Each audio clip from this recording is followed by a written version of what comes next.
Welcome to the third anniversary of the Brutiful Game. I am Blake, here with Ferris. Hola. And Ron. What's happening? And we just watched the final closing minutes of the Premier League 2018-2019 season. While we decided if this actually was our third anniversary episode, or we were all trying to figure it out. We had to look back. Our first one was May 16th, 2016. For the that would be Leicester's year of winning the Premier League, but that was our very first episode. We started a Premier League podcast on the last day of the Premier League. Maybe not the smartest thing, but I'm glad we did. Just sitting around a little table in here with whatever beer we had in the fridge. And one microphone. One microphone. Yeah, we each brought one beer in. We didn't share it. No. We talked about it. We later did that. Yeah. So then we switched to bringing in the beers and everybody. Then now what are we doing today? We have a whole bunch of beers. In honor of that, we have brought, instead of 3 beers, we brought 4 beers, which each of us have brought a beer. Ron has brought 2 beers. I need to clean out the fridge. I have so many beers. Yeah, Ron's got a lot. 4 beers for the third anniversary makes a whole lot of sense. But you know what? That's this pod. So I think the way we're going to do this is based on the styles. Usually we surprise each other completely, but since we had so many, we didn't want to do something crazy hoppy first and then not, as Ferris now is finishing off the last of his Chihuahua beer that we had on the last pod. Yeah, very good. Well, that's the other side of this. I tried a tasty Dogfish beer and an Erdinger while we were watching the matches. And then Ron had one that he shared with us from Hungary. Yeah. Oh, yeah. That was really good. It's on our Untapped. Go check it out. Yeah, check that out. Yeah, that was a really good little stout. And we're going to start with something that I am providing this go round. And it is, I guess it's appropriate that we did Ron's stout because during the matches, because this is sort of a complimentary thing that we are going to be having today with my first beer. I told you guys about this right before we started the pod, right before we get into our Premier League wrap up for the year. Actually, speaking of tradition, before we get into the beer, so we started with those, and then that year we also talked about our favorite moments from the league, favorite players, those kind of things. So we're going to do that again. We're going to look at our predictions that we made at the beginning of this season. Not a lot of us had faith in the Spurs, guys, being in the top 4. I just went back and looked at our predictions. Then we'll see how we did in our predictions. Look at our fantasy league, see who won that. And then we're going to take a look at some varieties of beers. So here we go. So first up, I have a brand new brewery and a brand new style, a variation on the style that we've never had before. Interesting. Discovered a new awesome liquor and beer store in Winter Garden, Florida. Small place, but they like different stuff. So here we go.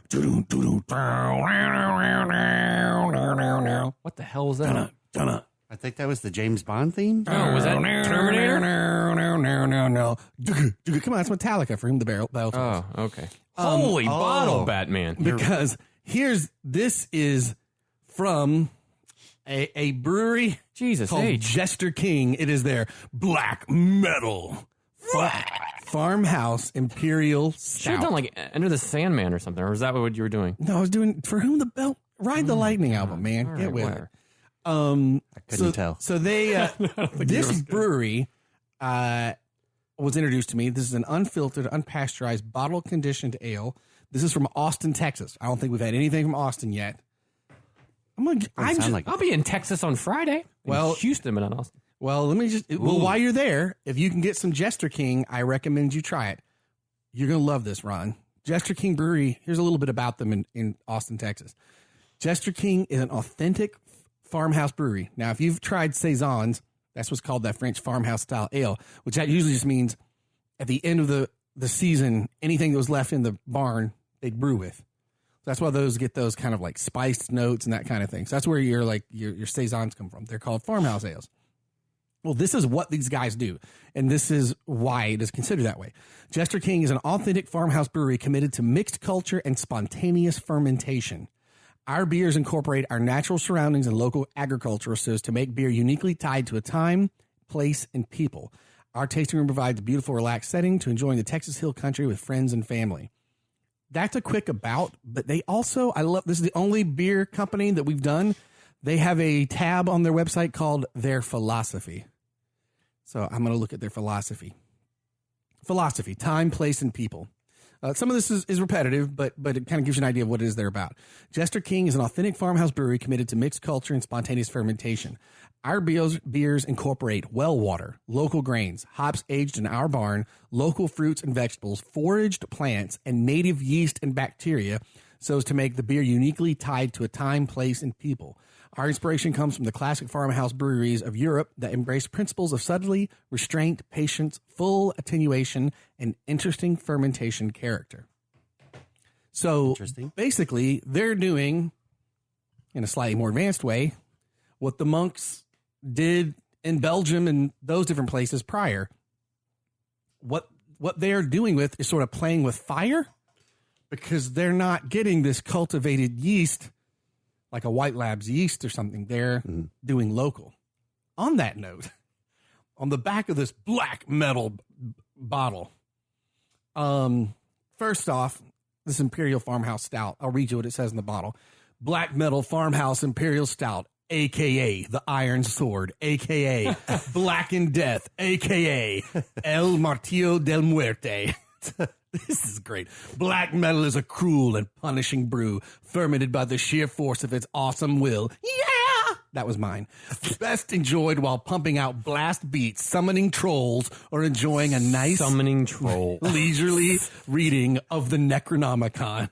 A leisurely reading of the Necronomicon. Jester King is a 165-acre brewery, farm, tasting room, and restaurant located in the beautiful Texas Hill Country on the outskirts of Austin. We make food, drink, and fermented goods uniquely tied to a time, place, and people. Now, here's another thing on their bottle that I love. First, they do their ingredients. Hill Country well water, malted barley, roasted oats, hops, mixed culture breweries, yeast, and native yeast and bacteria. So that's the thing where they're taking a gamble, which means it doesn't matter if you have their recipe. If we try to make that here, it is not going to taste the same. Right. You need a culture of their yeast and of locally yeast and bacteria that is potentially ever evolving. Suitable for vegetarians and vegans. Then they put a quote on here. It is certain that the introduction of pure yeast into industrial fermentation does not constitute the crowning achievement of a system that is henceforth immutable. It seems, for example, that if the application of the pure cultures method has improved the average quality of the beer, if it has decreased the chances of infection, it has given us beer with less character than before. 20th century Belgian brewing scientist Mark H. Van Leer. So his argument is how cleanly scientific they have made things in the brewing process, while excluding the ability for any infection to occur, has also meant that it has removed a character that was inherent in locally produced beer. Because you were using... beer back in the day was created by literally the vats were open to the air, and it just got the yeast and bacteria that were in the air. So anyway...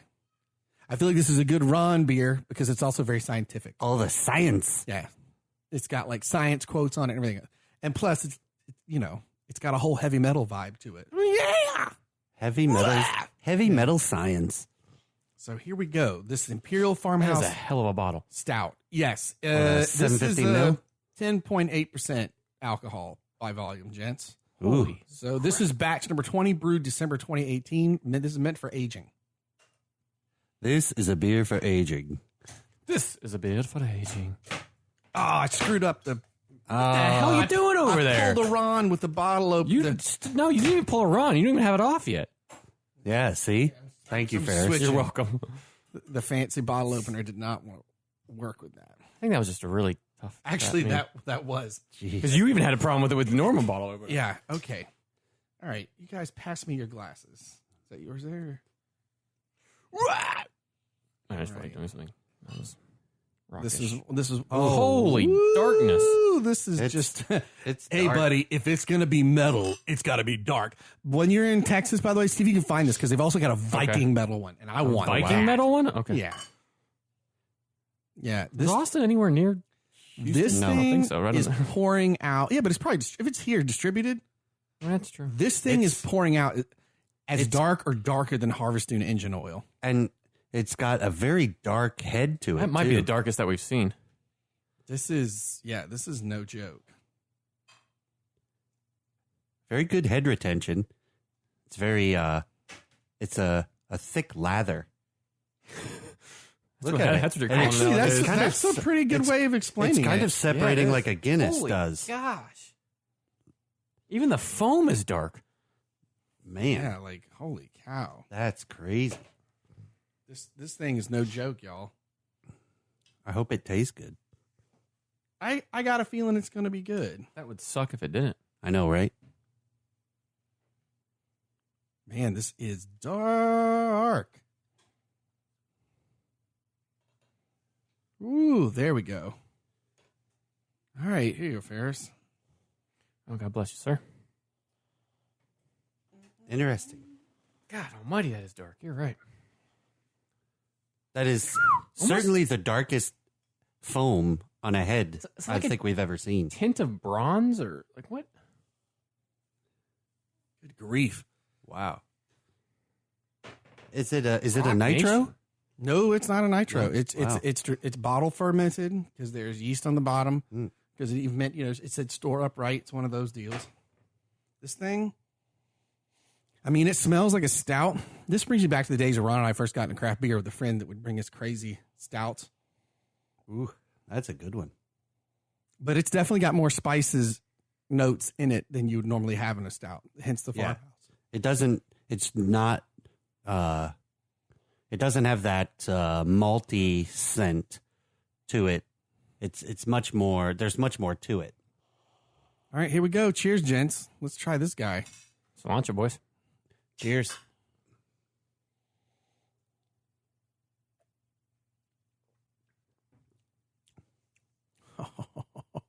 Oh man, Wow, it's got a smoky quality there's a to lot it. going on there. There is a lot going on. That ending is very smoky. Whoa, yeah. So Jester King Black Metal. It tastes like a very fine stout up front, like a old Rasputin or something. Right. But man, as it goes, there's a lot of different flavor in there. It's also thicker, like in a viscosity way. I mean this in the best way possible. I feel like I'm drinking a cigar. Like it's got that smoky quality on it.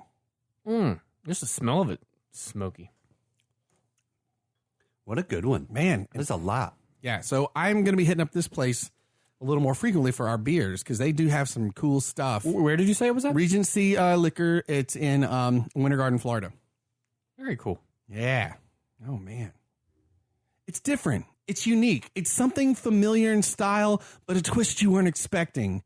Kind of like the 2018-2019 Premier League season. There's a segue. I see what you did there. Yeah. I apologize. I'm going to make that noise a lot as we're drinking this beer. I'm so excited. We got 4 beers. So it's going to be my beer. Then we're going to go to Ron's got a beer.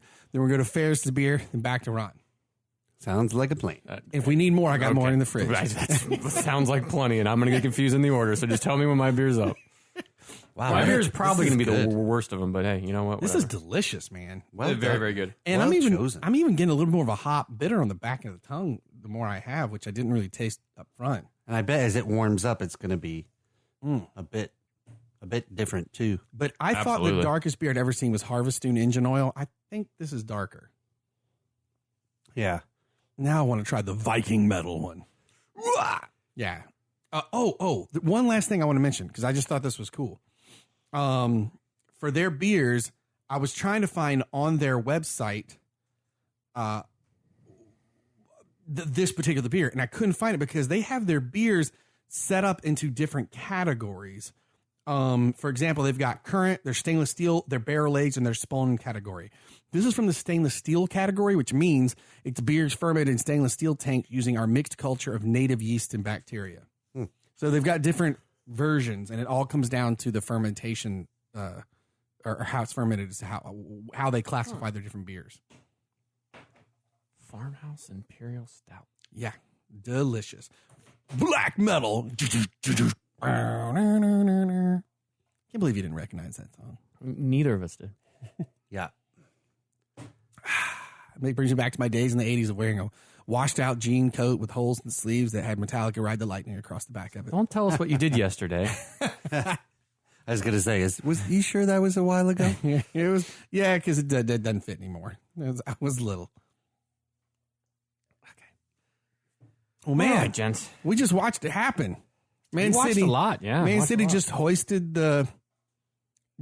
the Premier League trophy. Away That they at did. Brighton Hove. That they did, yeah. They're champions, but it feels weird.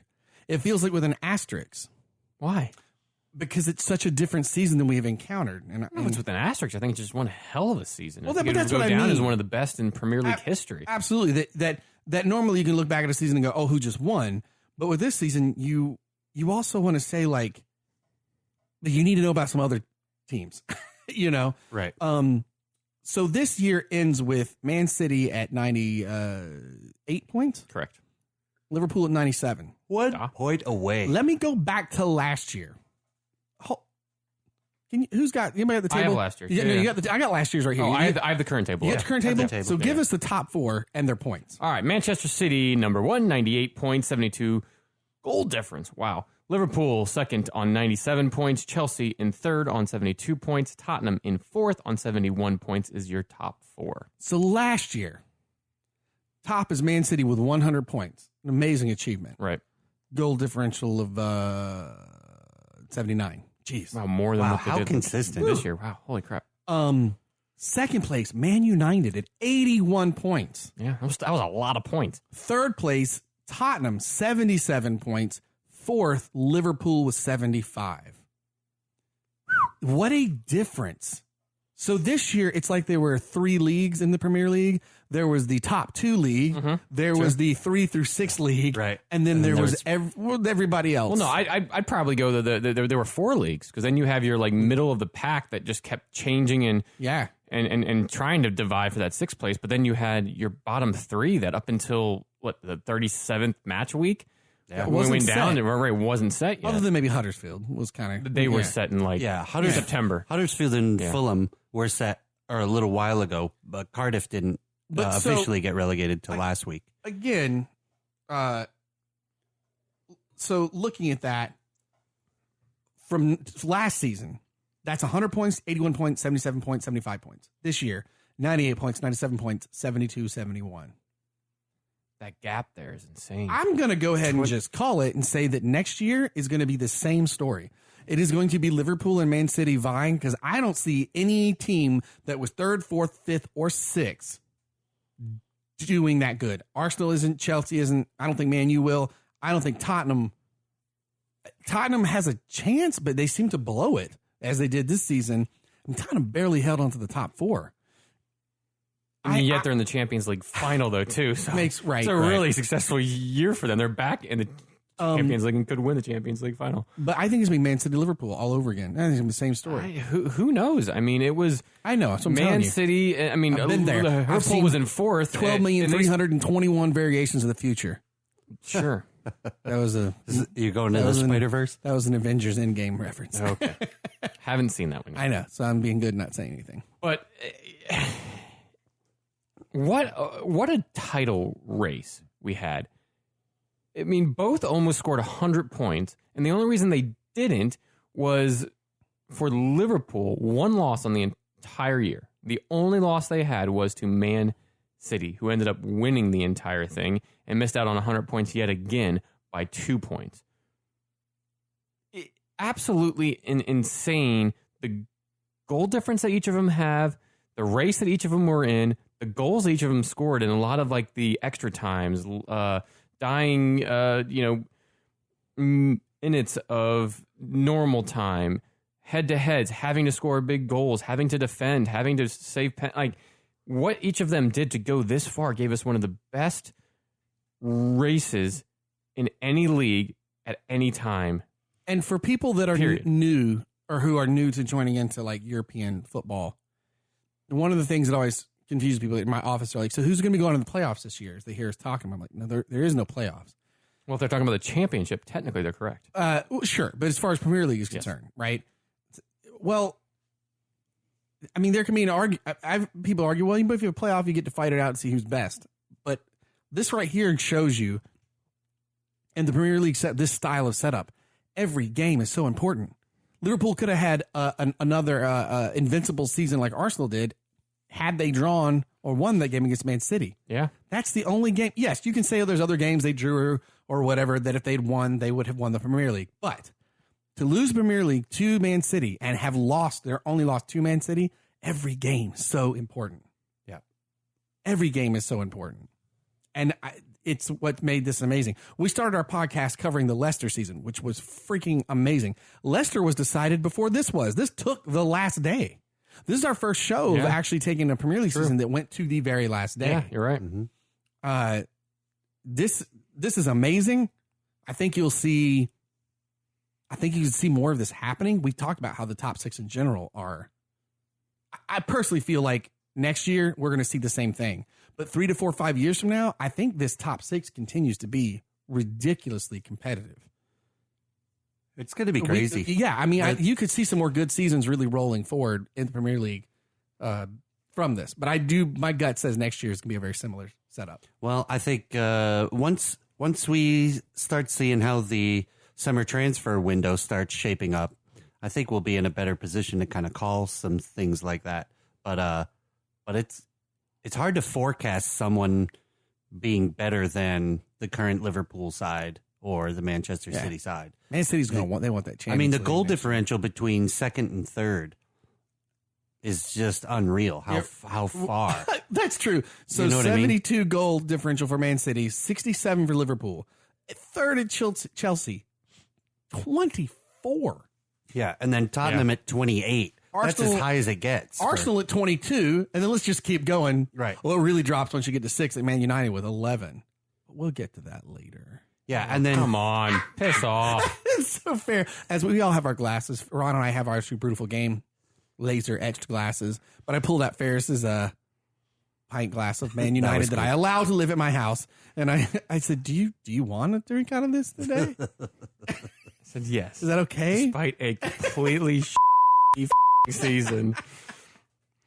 So I am still a Manchester United fan through and through. It's interesting to see, going back to the goal differential, the teams in places 10 through 20, so 11 teams, all have negative goal differential. Yeah. Mm-hmm. So only the top 9 have a positive goal differential. Yeah. And the weakest one in that is Wolves at a +1. Well, now hold on. I will say, God, when you look at the last year, I'm looking because I got last year's table. Yeah. Ron, that actually is good because last year, 6th place was Arsenal at 23 goal differential. 7th was Burnley at -3. And that's right. Yeah. Everybody is in the negatives all the way down. That's right. That's right. From 7th on. So actually, again, it's been a competitive Premier League because we should say Arsenal, Tottenham, Chelsea, Man U. It's not just that they struggled against any top teams. They struggled against many teams. Mm-hmm. This was not an easy year. It's actually what makes the points that Liverpool and Man City have even more miraculous. Technically, this is a better overall Premier League year as far as the teams are concerned. Because, it's 7th down. And, dude, it's some bad ones. So we've got a few that are bad. We got -35 for Cardiff, -47 for Fulham, -54 for Huddersfield. That is awful. That is awful. Do you have anything else that's -20 though? You don't. Yeah. But if you Burnley at -23, Southampton at -20, Brighton Hove at -25. So, but check this out. So 6 teams over -20. But for the last year, West Ham -20, Watford -20, Brighton -20, Huddersfield -30, Southampton -19 on the edge, -28 for Swansea City, -33 for Stoke, -25. Now you've got some teams that are way worse in the bottom, those bottom 3. But it's a very different year from the prior year. Well, look at it. Man City, though they won their match 4-1 today to secure victory, they were against Brighton, and everybody was like, well, Brighton's actually been parking the bus on groups lately. There is a chance they could do the same thing. Yeah. Especially when they scored their early goal. And even when Man City scored that following up goal, it's still, they can still hold back, This season was not an easy one. I mean, Cardiff City was abysmal, and Man United still lost to them. 2-0? Was that the final? For what? For Cardiff and Man United? 2-0, yeah. Yeah, and Cardiff wasn't even fighting for anything, which actually might have been why you guys lost. Because it might have been Cardiff going, well, let's do this. Yeah. Right. You know, like, I mean, that makes a team like that dangerous. So this season, 1,023 goals were scored. Is that? Does it say if that's the most in It does not. history? I don't think that would be the most. I mean, granted, there's more games played now, I too. don't know. What a season. It has to be up there, I would think. This is definitely the best season we've had since the Leicester season, though, as far as just pure enjoyability. I mean, it's True. been a Yeah. tight, it's been a fun Absolutely. run. The bottom was a fun run. 1 game difference, and today Cardiff would have been fighting for staying in. Didn't that suck? Right. Yeah. Because they won today. Man, like, Yeah, I mean, I think it all could have been. Well, yeah, but it was all like, had United won against sure. Huddersfield, But that's in what's the nuts. top 4. So like everything changed week to week depending on how it was. If But that is what is crazy. There are so many 1 game what ifs from the first Oh, yeah. place down. Yeah. Man, it's just nuts. 1st through 6 is a game of what if 1 games. Where normally there's a little more like, well, a couple of things that have to go right. No, actually, 1 through 6 could have greatly be different based on a game, right. especially 2 through 6. And I think so many teams had such interesting seasons. I mean, look at the Wolves, newly The promoted best- team. Right. If I understand, this is the best start a newly promoted club has ever had. I mean, they're sitting comfortably in 7th. I believe it. Comfortably in 7th. Now, is that true? I mean, Burnley, was it their 2nd year in promotion that they did that It's run the last second year? or third, I think. Okay. Yeah. I mean, they put in a hell of a season, and I don't think we've run through 5 through 17 in order. But it was overshadowed because Man City just needed to win the Premier League. But the Liverpool had played the Wolves, and that was very like, ugh, man. right, and they ended up winning 2-0. But Wolves coming in there in 7th. So you had Arsenal on 70 points in 5th, United in 6th place on 66. Those are your 2 current Europa League teams. Then 7th, you had Wolves in 57, Everton on 54, Leicester in 9th on 52, West Ham in 10th on 52, Watford 11th on 50, Palace in 12th on 49, Newcastle, Bournemouth both on 45 points, 13th and 14th respectively, and then Burnley in 15th on 40, Southampton surviving on 39, Ooh. and Brighton surviving by the hairs on their chin with 36 points to round out the top 17. It is a shame that, like, in a way, not for Brighton, but for us neutrals, if Brighton had just been 1 more game down so that they had to again in against Man City, and like Cardiff had to beat Man U just to make that. Oh, yeah. So that the bottom and the top had both equally been like, Yeah. you know. Yeah, who would have thought that? I mean, for the bottom teams, you know, they say the 40 points is kind of the benchmark for you staying up. But who would have thought that Brighton and Hove Albion would have stayed up on 36? Ooh, that really shows you how bad Huddersfield and Fulham were. Barely, yeah. God, Fulham and Huddersfield were just wretched. this year. Huddersfield. So do on us- 16. Both were. Speaking of, and I apologize, is this in your content? Do we don't quite have who's all being promoted up yet. We do have We one. do. We have club. 2. 2 clubs. So we have 2. We have Norwich City won the league Yep, they're this back year, up. right? So they gain automatic promotion. So if you don't know, both in the championship, That'd be the league below Premier League. correct, the top 2 teams gain automatic promotion, right? So right now they are in the playoffs. So your second team to have gotten in on automatic promotion is Sheffield United. Ooh. Which is cool. First time since like 5, 6, 7, somewhere in that range. And they finished the year, Norwich City on 94 points and Sheffield United on 89 points. Now, your 3 through 6 teams all go into a playoff. Now, Playoffs? the first semifinal, playoffs, your first semifinal is a 2-legged match, home and away. And those were played yesterday, the first leg. Villa come from behind one, if I'm not mistaken, 2-1 against West Brom, a West Brom red card in that, I think, after they went up 1-0. And so Villa I think they go back. I don't remember where the game was played yesterday, but they'll have another game, which I believe is midweek, to decide on aggregate there who goes through to the playoffs final game for the final spot to go into the Premier League. And then you had Leeds 1-0 over Derby County. And if you remember all year, those two teams have gone back and forth. You had the Spygate going on there. Yeah. You had a Derby whole got the bunch cool of sheep for Frank Lampard, Bielsa. Yeah, it's been nuts. So Leeds I want Derby County carrying to an go early lead in. on that. I do too. But Leeds hasn't been in a very, very long time. And either one would be very cool to see in the Premier League. Because here we need Derby to get in so Lampard can take the job from Sarri halfway through the season. Right. Yeah, right. That's gonna happen. So the second leg of those semifinals. I want me that sheep jersey. I'm not gonna lie. They get into the Premier League. I want the sheep jersey. Just cracks me up. They had one. Was it last year, or the year before, that said like "Just Eat" or it was something. You're like, oh god, I want that with a sheep on it. It just says "Just Eat." So your second legs of the semifinal take place Tuesday the 14th. So this coming Tuesday, West Brom against Villa, and then Wednesday the 15th, Leeds versus Derby.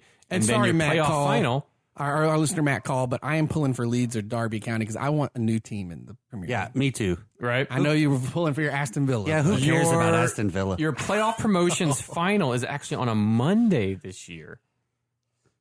Monday at 10 a.m. here in the States. So I believe that's a 3 o'clock game over across the pond. Monday the 27th is your promotion playoffs final. And so that's our setup for our teams that are going to be coming in, which we'll still task Ron when he's in China. He's got to do the research pod where he's got all the interesting info on the new newly clubs. promoted clubs. Yeah. Which cheers, gents. This is Ron's last. No, hold on. It's his last pod for Premier League wrap up in the States with us before he returns in 18 to 24 I think we'll be able to get at least a little bit of we'll get some more pods FIFA in Women's World Cup pods and stuff in. Yeah. No, he didn't mean the last podcast. He meant the last Premier League wrap up here in the States for the next 2 years. We started with the or Premier so. League wrap up as our first pod. Unless we just extend it and we do like a Premier League. I don't know. Yeah. So then this here's Ron's in here with us. Cheers, man. I know, man. Isn't that crazy? Cilantro. So then we'll be Skyping everything in. China. But so that's our clubs that are looking to come in, or some that have already come in will be coming to the Premier League. But also what's been interesting about this Premier League season is the adjacent European competitions, because now you have set up 4 Premier League clubs in those European finals between the Champions League, between Liverpool and the Spurs, and then in Europa League, between Arsenal and Chelsea. So you also, I think it's the first time that's ever happened with all four. It is, four Premier League clubs all being in those finals. And so you have clubs that were fighting for their lives or whatever places they were in for Premier League, but also usually that doesn't happen. At some point, Premier League just gets taken out of all of those competitions. Mm-hmm.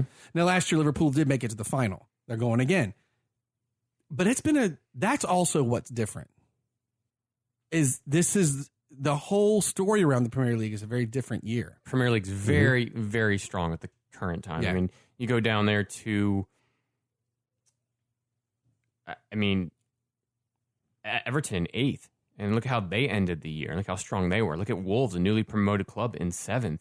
You can even go to Bournemouth, who plays such an expansive, awesome style of ball, and they're still in the Premier League at 14th. Premier League is a very strong league this year that is now starting to show across the tournaments in Europe, across just the football landscape as a whole. To have 4 Premier League teams all in the finals is insane. The last Champions League that had 2 Premier League teams in it was, I think, 2008 with United and Chelsea was the last time Champions League. But to have them in both tournaments is absolutely just shows you how strong the league currently is.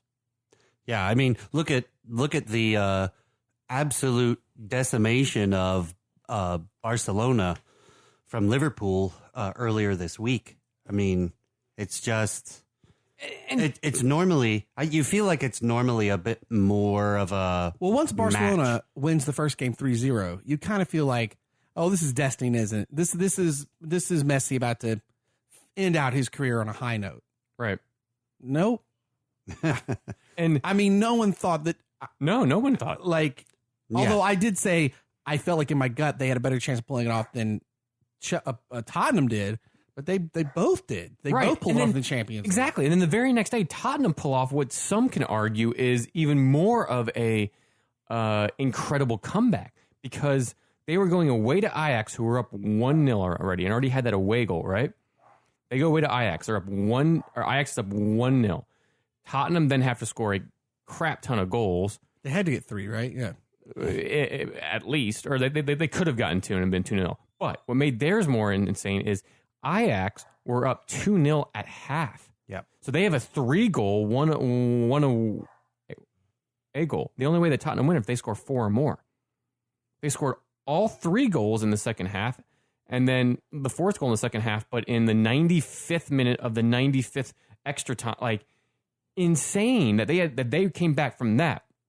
And both are just improbable. Like, it was absolutely insane that it happened on back-to-back nights, and people thought, okay, Tottenham stand an okay chance, but what we think is a better chance against Liverpool, against Barca, and then Liverpool come out and score 1 in the first half, and then score 2 in the second half, and it's 3 on aggregate, and then this insane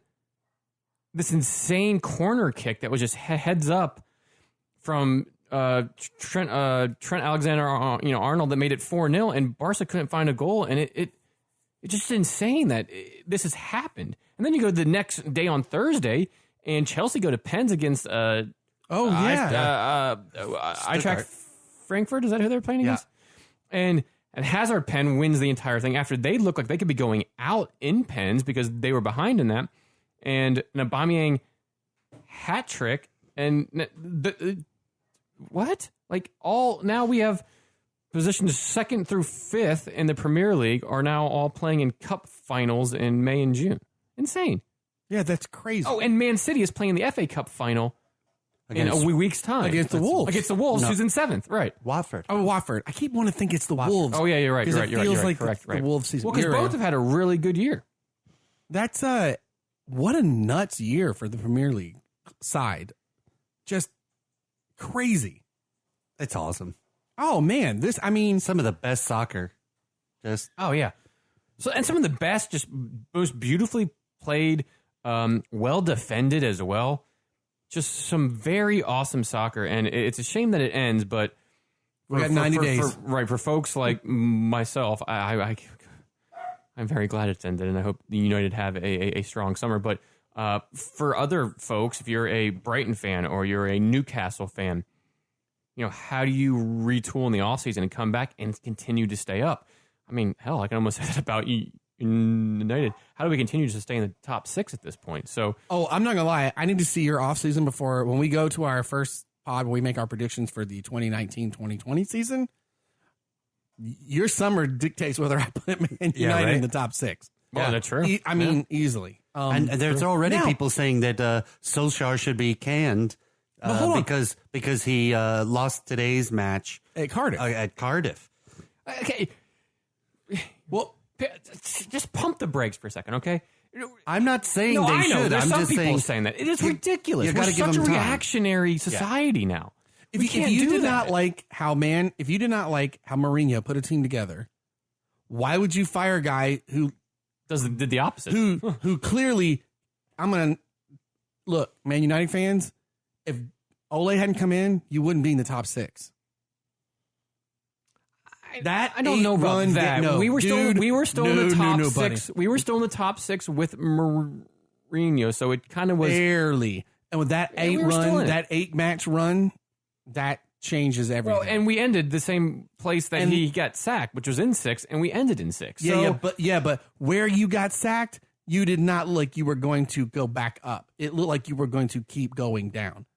Yeah. A team like the Wolves below you could have easily jumped because they were jumping ship on Jose Mourinho. Yeah, well, one thing I will say, though, and no, we do not sack Ole at this time. Keep him on, and let's try to build something this. No, you need a couple of years, man. You got to rebuild. However, once again, the mistake that Ed Woodward and the club made is, and I'm saying Ed Woodward and the club because Ed Woodward right now is the component that everybody associates with the club on these moves and these signings and everything like that,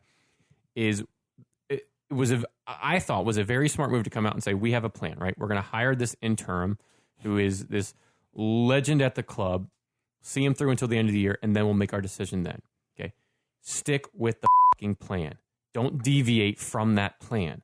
Why would you do that? That was a very, very good decision to make, and you deviated on that based on what was a 10-game blip in the entire season. It just... Okay. Hold on. I get what where's you're saying. Ole going, though? He's not going anywhere. I get what you're saying. However, what would you do right now? I don't know that you could get Pochettino. Okay, but... Do you even want him? How do you know that we're even where we're at right now, right? Because as soon as he was named manager full time, it was all downhill. So if you kept him on the interim, was that going to happen? I mean, obviously you don't know that case. And yes, we had a very tough run in I think it was April, but stick with the plan. Because Ole's not going. If he comes out and all of a sudden he gets into third, because you're not getting into second or first, but he gets into third in the Premier League and he ends up winning the Champions League, for instance, right? Because we were still in at that time. He's still not being looked at by Madrid's, by the Bayern Munich's, by anybody that's going to possibly perch him away. He's just not. So there was no timidness there to that he was going to leave. He's not going back to Norway for United, so just let him see it, play it out till the end of the year, and if he's the right guy, sign him. Yeah, but if he's not, then you give yourself options, because now you're talking you might, or not the club, but people are talking they might sack him. Yeah, I mean I understand what you're saying, but being that it was Pochettino or nothing, or Ole, I just. So imagine how I don't. I mean, geez. Well, no, but that's not what was the conversation was Pochettino. Right. So imagine Ole was still temporary, and you get Pochettino after this summer. Imagine it's a Pochettino that loses the Champions League final, which is, let's be honest, right now my money's on Liverpool. They have a better team than Tottenham does. Anything can still happen, but let's just say he loses the Champions League. He barely holds. He goes from competing for the Premier League to barely holding on to fourth place, barely, and then loses the Champions League, and he's your coach next year, and say you guys are struggling in sixth. I think the fans, I think you have a better chance if you own Man United of getting a little more time out of them loving Ole to build a team around than Pochettino come in, because right now Pochettino is still. It's different if he wins the Champions League. It really is, but. Man, his Tottenham crashing out of seasons, Tottenham being him building them to way more than they ever were is amazing. But he cannot. There's a hump he cannot get over. Who, Poch? Yes, I don't know if you can say that. He's consistently now got them in the top four. I can say playing that Champions League football, and then for the first time in their history, I think they've now made it to a Champions League final. Sure.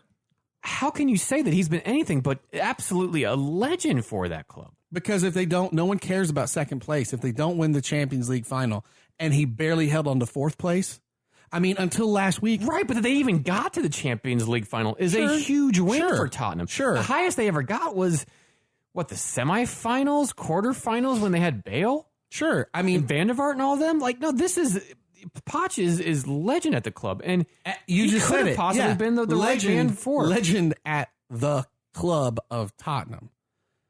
I think they would chase him out with torches. But he's probably right now one of the top 10 managers in the world. If he was coaching Man United next year and they were struggling in sixth place, they'd run him out. They wouldn't give him any time. No. They wouldn't give Poch. They why would they? They would just say, well, it's just like it is at friggin' Tottenham. United's a show that's not going to change unless Ed Woodward decides that he just runs the business and commercial sponsorship aspect of it, and he puts somebody like a David Gill. So you just answered why they signed just Ole. I don't think Pochettino would go to Man United. Well, no. Why they signed Ole, I think, was smart at the time, and I think that was a lot of influence from somebody else that wasn't Woodward that was trying to help him out. And I still don't think that's a bad manager signing. I'm just purely saying stick to the plan and wait till the end of the year to determine that.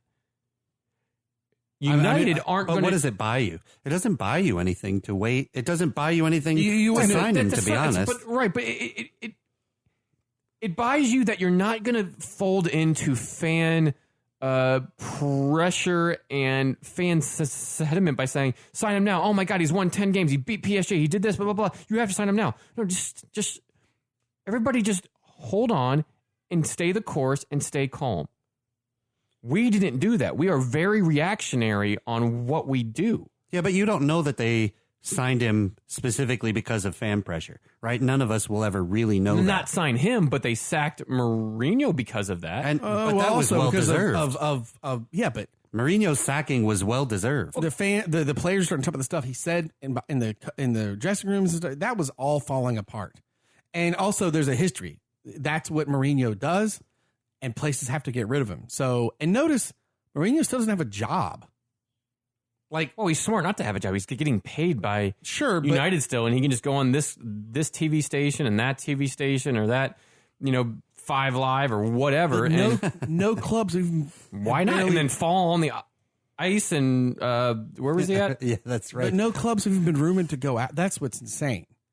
Pochettino can tomorrow, which isn't going to happen. There are plenty of clubs that would go after him. United aren't going to change the way they do things unless they get a director of football or somebody that knows the product on the pitch in.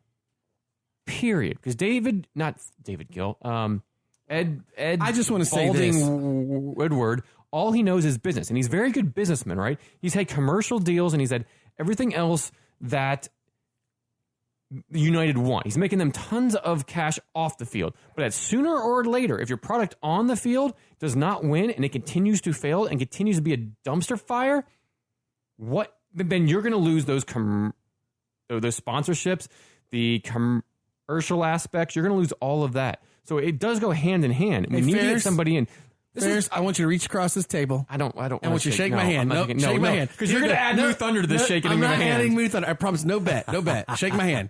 Shake my hand. I promise. No bet. God damn it. Shake my hand. Here we go. Welcome to being an Arsenal fan. You just described the last decade of that. Oh, God, I'm miserable. But it's true, though. You literally just described the situation. That I think in Arsenal, you could have everything you said. If you'd left names out of it, people would have been like, "Are you an Arsenal fan?" Yeah, I don't know, because it's the same situation. Now, here's the thing. And sorry to turn this into a United pod all of a sudden, but I'd say it's one of the bigger stories out of the year. Mm-hmm. Now, Ron and I were making plans to try to get together to go see the Europa final on May 29th over at World of Beer. And here's the thing, Ron. I love Arsenal, so obviously I'm rooting for Arsenal. Here's a bet. But here's the thing, dude. You should join me in rooting for Arsenal. Wait, he's a Chelsea fan. Here's why. I can't wait to hear this logic. Here's why. That would mean that the only team in the top 6 who doesn't go to the Champions League is Man United, because Chelsea's already in 4th. So that would mean that we'd all be in the Champions League, except for Ferris dwindling around in Europa. So you really should root for Arsenal to win this game. Manchester United just floating around picking their ass. Well, I mean, listen, if this season's any indication, United could win the entire thing next year and be back in the Champions League. I mean, listen, Arsenal and Chelsea did it, so why the hell not us? And we did it, well, actually, we set the bar because we did it, 2 years ago when Zlatan and everybody was there and, Was that only 2 years ago? Yeah. See, that's how we got into this past year's. That's how we got confused that we had actually been doing this for 3 years or not. Because it all feels longer and shorter. And yet we have 4 beers on a 3-year pod. Yep, well, speaking of which, I'm about done with this one. Should we move on to the next one? And then we can get into the moments and goals and all that. So Jester King, we're going to try some more of their beers from Austin, Texas. First one from Austin. We haven't done many Texas beers. No, we have not. But this place, though, just describing how their facility works, I want to visit. That sounds awesome. Real nice, Clark. All right, this beer over to Ron is from a repeat brewing company, Butternuts Brewing. No. Just kidding. Oh my God! I was gonna butternuts you. I was gonna be really excited if it was, because there's still the wheat beer we haven't tried. We're not trying it either. You say that. Well, and then as the Premier League was winding down, United were being beat by Cardiff 2-0. I go into the beer fridge that Blake has at his house, and I go, "All right, gents, let's do it." And he pulled out a butternut. I get out a butternut snapper, and I pretend like I'm going to snap, and I was like, all right, let's do it. And Blake was like, no, your life's not that bad. You can't possibly, no, you're not going to actually do that, right? And I'm like, no, you're right, I'm not going to do that. I love there are 3 still sitting in my fridge waiting for a for stupid a bet. moment, waiting for a stupid bet. Gross. Or we can send with Ron when he goes to China in case he misses craft beer. No. Airmail package, like super sealed and wrapped. A butternut care No, because you know what will happen? The Chinese government will stop it because it's such what toxic like, chemicals? we're not allowing this into our country, that this Butternuts farmhouse ale whatever, they don't even have a website that works. It's true. It gets flagged for an unknown Exactly. substance. Toxic. There's somebody like a hazmat suit getting it out of the damn package. All right, so this beer is soccer oriented. Ooh. From a previous we've had this brewery on the pod before. Four Fathers out Canada? Of Canada. Funny because we've had 3 daughters and you just had 3 brothers of the day. Now it's 4 fathers. So now it's Four Fathers. All right. So it's a shame it's Mother's Day. It should have been 4 mothers. Yeah, right? Yeah. The Euro Dark Lager, which is a Ukrainian dunkel. Ooh. Listen, don't call me that again. The Schevchenko. Ooh. I love everything about this already. The Schevchenko? These cans even look Ukrainian. Like the what was it? The player. Chelsea? Wait, so you only have 2 striker? cans. Wait. Only 2 cans. So we got to split this amongst the 3 of us. So we gotta do this right. The Chelsea striker. Correct. Unbelievable. After Andriy Shevchenko, a Ukrainian, he was a football manager, former player. He played for Dynamo Kiev, Milan, Chelsea, the Ukrainian national team, and Legendary. I'm just reading his story on the back, and it's Yeah, the go can. for it. Go for it's it. great because yes, as Ron Smith, the player, this is what it says on the back. Schevchenko 9. Yes, we know he was number 7.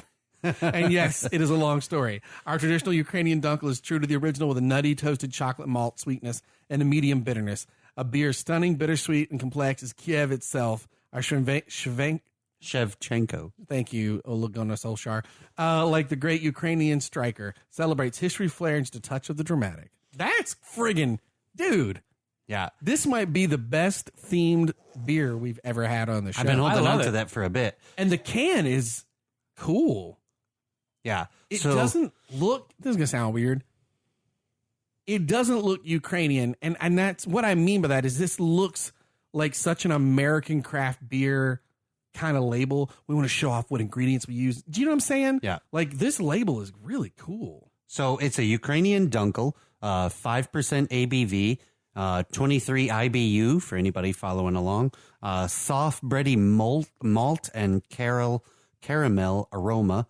The I'm excited to try this. malts are a Pilsner malt, a Munich malt, chocolate malts, and a light crystal malt. So that should have some pretty Right. The hops are Pearl for bittering, Hallertau for the flavor and the aroma. So this should be a pretty Real nice. a pretty crisp, light bready caramel kind of flavor. It's kind of how I'm. Yeah, I love going the with way it. they do the ingredients. Like, this is one of my favorite things. Ingredients: water, barley, hops, yeast. Done. Done. Well, I like it's only 5%. And this is done in Hespeler Village, Ontario, Canada. Yep. Man. So why do they do a Ukrainian beer off Schevchenko in Canada? Well, Canada's got. My Canadian listeners are going to be impressed when I say this, hopefully, because this is a thing they say. If America's a melting pot, Canada's a mosaic. Like people, a lot of people immigrate Right. there, but they really So- keep their cultures and stuff. Right. So are the founders of Four Fathers, are any of them Ukrainian Chelsea Schevchenko fans? I mean, I would assume so, but how did this get over to Canada, or why was it decided they want to make it Give in me your Canada? can because I gotta split these 2 cans amongst the 3 of us. Give me your. I haven't been able to find out. I sent them an email, but they didn't respond because I was curious about the same thing about why they made this particular soccer star the subject of a beer, but they hadn't responded. So I really couldn't tell you at the moment. Ron, hit the last out of your glass. You have just sorry. just a little left. The bottom of that heavy metal is definitely a little yeasty. Yeast. This can is just wicked though, because you can tell they're Chelsea fans. Yeah, I would expect this is so cool. They'd have to be. I mean, they'd have to be. What are the chances they're a Dynamo Kiev team or fan? Right. So it's either Milan or Chelsea. So I'm gonna go with Chelsea. This is freaking rad. Yeah, I'm excited to try this. We got some cool beers here today. I love that we all brought our A game for the. Oh, another can yet? Yes. Well, yeah, I just figured I'd split these. No, cans you're right. amongst you're right. the three glasses. I thought that was the end of the second can. Sometimes 2 cans is better than just your single. Well, these are big, like pounders too. So good. Good head retention. Nice dark color. And we've only done a few Dunkels. So we started with Imperial Farmhouse Stout, or a Farmhouse Imperial Stout, and then we moved on to this Dunkel here. So we got quite the good variety going on for this particular podcast. If you're listening, I hope you're getting thirsty, because you should be. Oh, these are so good. If you're listening, go to the fridge right now. Go to the fridge right man. now. Unless you're driving. Don't no, be drinking yeah, while you're that's driving. Thank you. And get yourself a nice pint of whatever you have in the fridge. All right, man. I'm excited about this. Wow. Even if it's a Ooh, Chelsea beer. Interesting smell. Again, Definitely Ron, enjoy this Chelsea beer, but launch your root for Arsenal. Let's just make it so that Man United is really a complete alone. show of the season. So should the Europa final be called the Giroud final? I mean, why would it be called that? Because he is handsome. He is handsome. And he has played for both teams. See, someone needs to make a Giroud beer. Oh my God, that'd be the prettiest The bottle. It'd be It would beautiful. have- And you know what it'd be? It'd smell like Dragon Noir. It'd be lumberjack fantastic. with his flannel shirt open. It would be called the Lumbersexual IPA. It would smell very sprucey. It would come- smell of outdoors and cologne. Oh my God. On the edge of on the top of the beer can, it would have a mustache, so that when you drank it, you had a mustache. You want to make it like Or a beer, like you a wanna use, full like- 5 o'clock shadow. Yeah, oh my God. you want to get some real good like American hops that make it very floral. But you want to get some French yeast in there. You wanna Yes. make that beer Oh, just that's right. so gross. French yeast. All right, cheers. Let's try some Ukrainian flavor.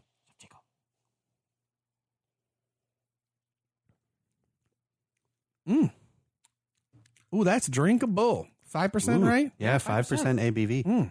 Dang, that's just smooth. Huh. Wow. It's definitely got a lot of caramel We had a very caramel we notes at started the with end. a very heavy beer with a ton of flavors because of the farmhouse element. This is a much more pure style. Really dark amber color. Yeah. And you know what? That'd be the big difference between the farmhouse to what we're trying here. And that's what the previous brewery was talking about. There's this is going to be purer to style what we're having now because it's more precise to the elements of what you would put. And man, that's really good. It was tasty. Oh. And Schevchenko was a Sometimes wonderful player, too. I'm- God, he could put the ball in the back of the net. I am a beer dude that has a trouble with Dunkel. What did you just say? It's like my kid's book, The Trouble with Dunkel. There are some, like, what's that goat one? It's got a little plastic goat hanging on it. The Doppelbock. Like, Bocks and Dunkels I have a tough time with because sometimes they're so sweet and malty. Can't remember the goat? Yeah, it had a little I plastic remember the goat golden- hanging on it. Oh, I do Yeah. remember that now. Doppelbocks and Dunkels, I have a trouble with sometimes because they're almost too malty, bready, sweet for me. This is a really good balance. Yeah. Like, I really like this. Bready, a bit malty, and nice caramel But note. not syrupy sweet. Nope. This is delicious. I mean, this is, man, yeah. This is like a Very good old good. classic German Dunkel. All right, Yeah, where it's were we? Ukrainian. So we're going to move on to what we're going to look at our top things from the season. Is that what we're moving on to? Before we look at our predictions. Correct, Ferris? Tres momentos. We did this on our first pod 3 years ago. We're going to do it again. 3 moments of the season. Now, gents, is this 3 moments of the Premier League season, correct? Yeah. Yeah. Okay, because I do think there were some other moments that we could talk about that would play into it. Yes, because or Premier League teams. I'm with you. Yeah. Right. All right. So, where do you want to go, Ferris? Okay, I will start first. We'll get this right out the way because I'm sure some of us have it on there. If not, the Jose Mourinho sacking following the Liverpool loss 3-1. That was it was a build up to what everybody it could have happened was going to happen. Three Right. matches, yeah, and just frustration and build up and commentary and social media and everything else. And they lost to Liverpool, I think, on a Sunday, if memory serves. And then 2-3 days later, sacked, gone, done. Yep. And you thought, okay, how is that? Prior to this year, how is that going to happen? How is that possible? And that, for a brief moment in time, changed United's course of the season. Can I go next? Absolutely. Here's the only reason I ask. My first top moment of the season was the hiring of Ole. So right. Well, okay. Can I do my second? I almost put the firing of Mourinho, but I actually, Man United could have still spiraled down. Right. Ole Gunnar Solskjaer, I don't care that you guys had a rough run right at the very end. He saved your season. So then if I can do my second before Ron even does his first. Wait. Just go with it. Okay. Thank you. Is my second moment. It's like I'm already in China. Yeah, Ron's got his hat on backwards. I hear like Charlie do. And this is a very selfish and very United-oriented second moment of the season. But that Rashford free kick against Cardiff in Ole's first game was this just vindication and just joy that we were free of the chains of Mourinho. I noticed Ferris's 2 of the 3 were about Man United. Absolutely. That's why I said. Now, the first one isn't necessarily, it's about Man United, but I think a lot of people will have that. Right. We'll have that on. Right. Absolutely. We'll have that on. Yours probably goes to the Chelsea game when they got punches and thrones and all that. Nope. Well, but so for me, that was, but I could substitute that second moment of the season for something that we may get into a little bit later, though. That didn't necessarily, why I asked, is it Premier League or is it just a season? I'm with you. I think I have the same thing. Ron, can you do your one since Ferris has already rudely jumped into his second? Mine aren't in a specific order, but I technically have 4. That's cheating. I technically have 4 too. Okay, good. Your face is cheating. So one of mine is the Tottenham's stadium opener. Oh, yeah. And their stadium who's behind almost half a year and completely over budget by the GDP of most small countries. And they were struggling some of their worst when they were at that moment when they, for weeks, should have been, were supposed to be back in or be in their new stadium. And what an awesome, like, this beer is opening really with the fireworks all around and everything. Yeah. Man, it's such a good beer. Yeah, and beautiful stadium. Yeah. So if I could do my second one, it's also Mourinho's last match, 3-1 loss over to Liverpool because of how much pouting he did on the sideline. This is so great. Match night. Oh, if his lower lip were any bigger, he would have tripped over it. Oh man, the pout was so great. That in some beautiful wood hand carved pub, maybe in Monaco somewhere, like Arsene Wenger was just sipping on a brandy, smoking a cigar, just loving life. Someone walked in and went, "Have you seen what's happening?" And he's like, "I'm not even paying attention. I'm just enjoying this brandy." I see Mourinho sitting in a washed out tiki bar somewhere in like Tahiti with a 7 o'clock shadow with his face just wrinkled by his fist. He's the old local man on the island. Everyone knows, like, if you talk to me, he's just going to tell you about his glory days. So just be prepared. Yeah, exactly. Yep. Yeah, that was definitely him. And also people are scared to go talk to him because he's in a Speedo and nothing else. Totally. Tan leather. Yep, exactly. Yep. Exactly that. Well, then what's your second one? And then I'll do my second one, and then we're back on. That was. So Tottenham in their stadium, and then Mourinho's last match. So that's 2 for me. All right. So my second one, tying into the comedy here, is Sarri almost quitting. I know he didn't say that's what happened, but him almost walking out of that. We knew, we're all watching it. Every one of us, the door was open. Oh, the door was open. It was wide open. Like if he, it would have been a shocker, but watching that match, like, if he walks out and just quits, I'm not. No one was surprised. Nobody's surprised. So my second one And would have. do you know what sucks? So Jose Mourinho, I feel bad for chain smoker. Sorry, Jose Mourinho, he quits, but he's in the same people like, man, why can't this guy stay somewhere? It's a problem. Sorry. On the other hand, you're like, what is wrong with the owner and players? We're not saying Sarri is the best coach ever, but they are clearly right. Something not like. It wasn't so much like you wouldn't have blamed him if he did leave. Like you don't blame the players when they turn on Mourinho. I don't know Sarri personally, obviously, but I feel like he's not like that. And this same group of players already turned against Mourinho. So you do kind of feel like, what exactly? What man? Conte, what a wonderful chap. We wanted to have wine with that guy. Yeah.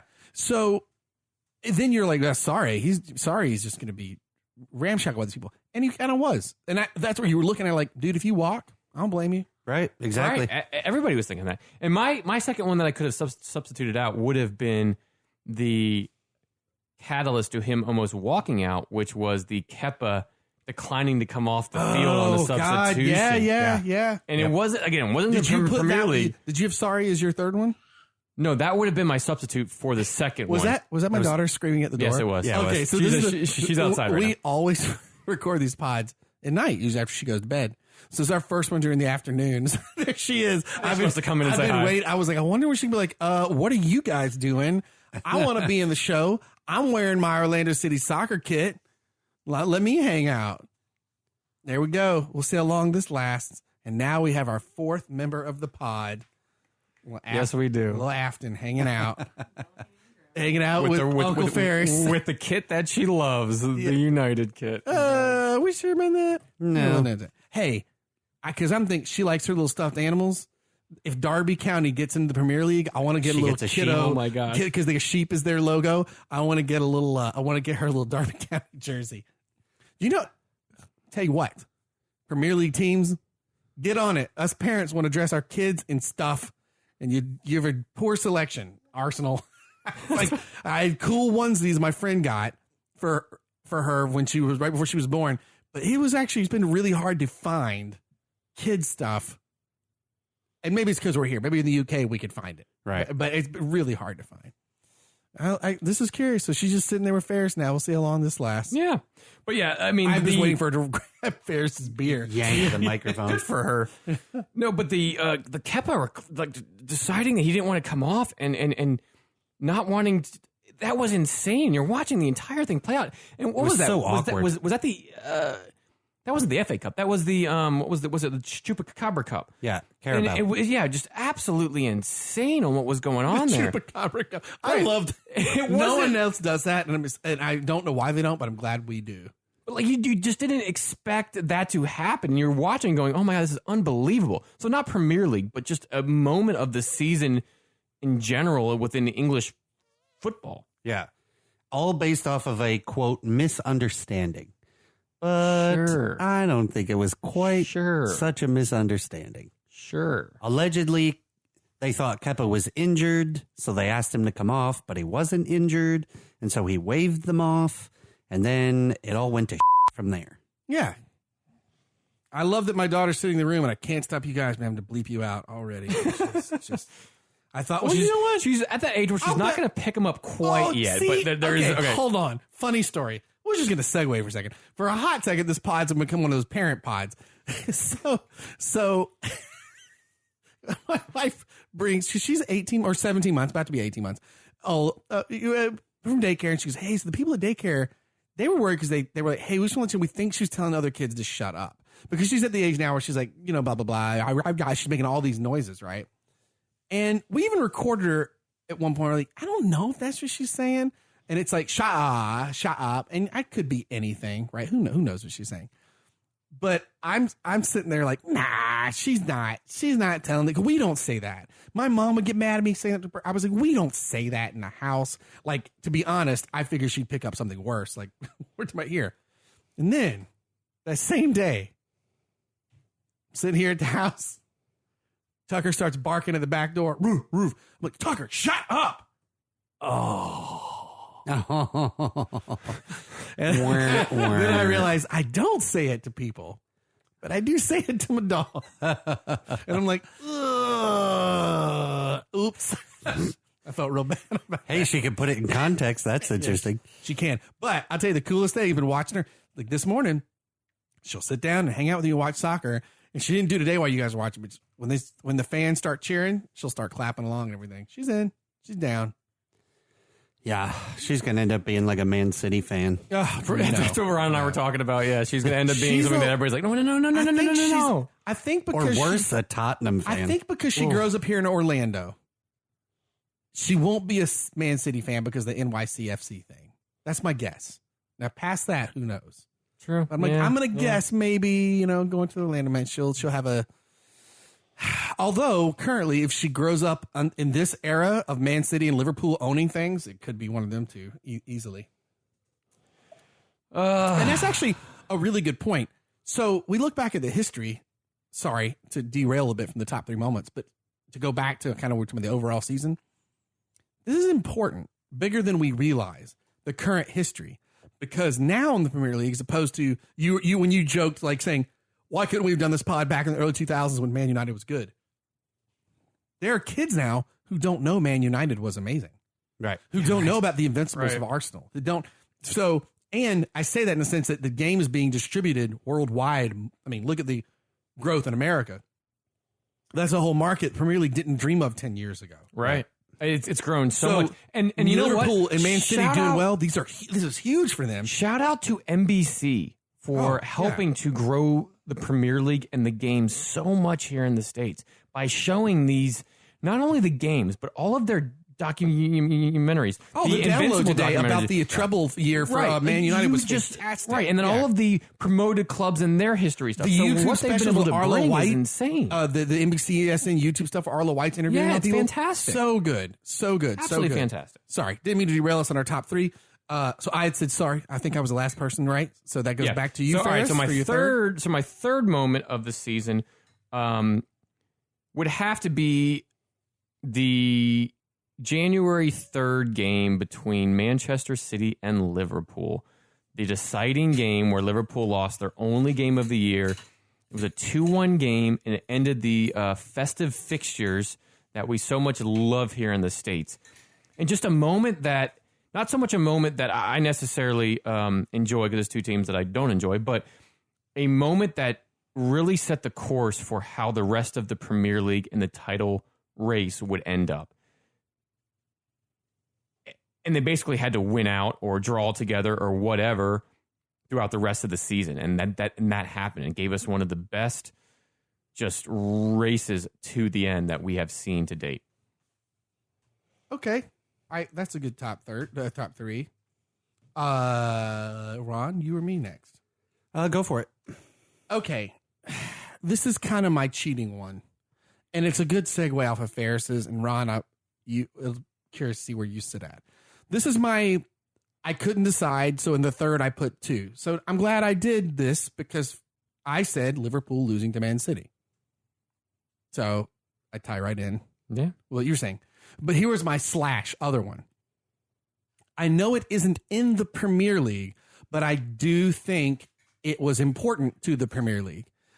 Liverpool's comeback against Barcelona didn't just reinvigorate the fans, make people excited about football in general. It also rebuilt I think it made today more exciting in the sense that, you know what? If you looked at how things are going, you'd just say, I think Man City is going to win the Premier League. But that win against Barcelona that Liverpool pulled off, incredible, yeah, made it feel like, man, who knows? Mm-hmm. What if they lose to Burnley, or what if Man City loses to to Brighton? It gave a renewed hope and invigoration and how cool that it was at Anfield.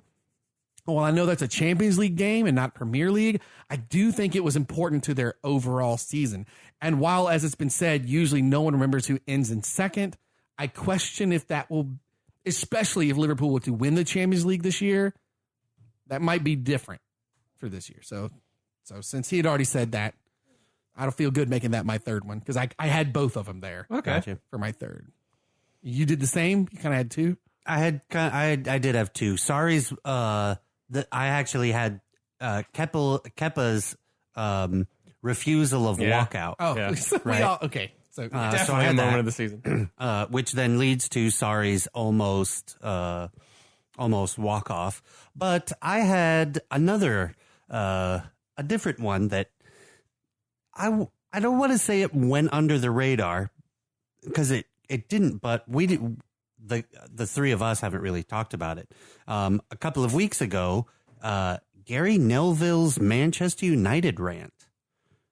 Oh yeah, was it on Sky? Yeah, Oh, yeah. she loved that. She's loving that. She's like, yeah. She's like finding files that aren't found and trying to name codes and On your computer? All right, hold on, I let me can't get- wait till you try to open your computer. There's a sketch pad, for And it. it's She'll locked do sketch out pad, yeah. entirely because Right. she's tried to do something one too many times. Hold on. Yeah, after the 4-0 loss to Everton, Gary Neville. Say it one more time. He went on it. Say it one more time. After- the 4-0 lost to everything. It's all over. Burn it all down. Bringing it back. Bobby hanging on the bench. What the? Oh, so funny. But yeah, that Gary You just lit my soul on fire. Neville really pretty much hit it all on the head when he said Solskjaer probably isn't going to get them into contention for anything big in the next 2 years because there's so much work that has to get done in the front office. But that is the key thing. Look, I don't want to pull. I don't want to like Liverpool. I don't, but I love Klopp. I don't want to like Man United, but I kind of actually like Ole. I'm rooting for him to be good at Man United. And by good, I mean always coming in just under Arsenal and Arsenal's winning. That's fine with me. But I want Ole to do well. I like him. He not only does he seem like a guy with the potential as a manager, but he just seems like a good dude too. I mean, but to what Gary Neville said, in this age of needing instant gratification, not just from fans, but from ownership and all that stuff, I hope the words of Gary Neville aren't a warning and are just a advice on the path forward. Chill out. Try this, because everything else you're trying by just grabbing the flavor of the month isn't working. Let someone who knows the club, who will listen. This isn't a manager who's going to come in like a Mourinho's, like my way or the highway. I'll let this guy have a couple years to build something. And I actually think if they give Ole 2 years, guys, I'll say it right now. I'm scared to death of Man United in 3 seasons then. Because I think one of the things Klopp is tactically good, but I truly believe the magic in the sauce, and this might go for Pep as well, the people like playing for him. And that's like a quality that for Ole? For Klopp. No, for Klopp. Sorry. And for like... I'm so confused. No, I sorry. got a baby but I drawing think- and grabbing mics. But I think that's what's important about Ole. I think it's the same thing. I think Yeah, he's I the agree. kind of guy that people like playing for. And I really hope they give him a couple years, just like Klopp had. Klopp had a couple years to, be competitive, but not as great as the people wanted. Now, oh my gosh, they give him a 10-year contract if the fans were up to the fans right now, right? I hope, hopefully, I don't think that's a warning. I think that rant is a Man United. Listen to this. This is give the guy a couple years, build something. Hopefully they do, because if that is the case, this summer is going to be key to that. It's Well, hold on though. I apologize, because that's me kind of jumping on Ron's. Why did you pick that before Ferris? I picked that because I think that he is much more accurate in that rant. He's much more accurate, squarely laying the troubles at Man United at the feet of Ed Woodward, not Solskjaer. Yeah. Right? Oh yeah, absolutely. So I think it's very smart of his rant is pretty spot on. He really needs Manchester United need Woodward to go back to the corporate sponsorship side of things and let people who know how to run the football team run the football team. That's really what should be happening, not that Woodward should be holding any sort of information about the transfer, ins and outs to, careful. We're laughing because we just passed the baby along. I should love it. Ron's in the middle. We're in the middle of his like really good point. Oh, coming to me now, kid? Okay. We literally just passed her around. Passed her around on the pod. It's officially a family pod now. But she's like, Dad's got all the fun buttons on his side. She has the ability to stop this pod dead in its tracks if she wanted to. Some people listening are like, please, kid, pull the plug. Get these yahoos off the air right now. So, yeah, at the end of the day, I think he's right when he says, Ed Woodward, go back to the sponsorship and the corporate sponsorship side of things.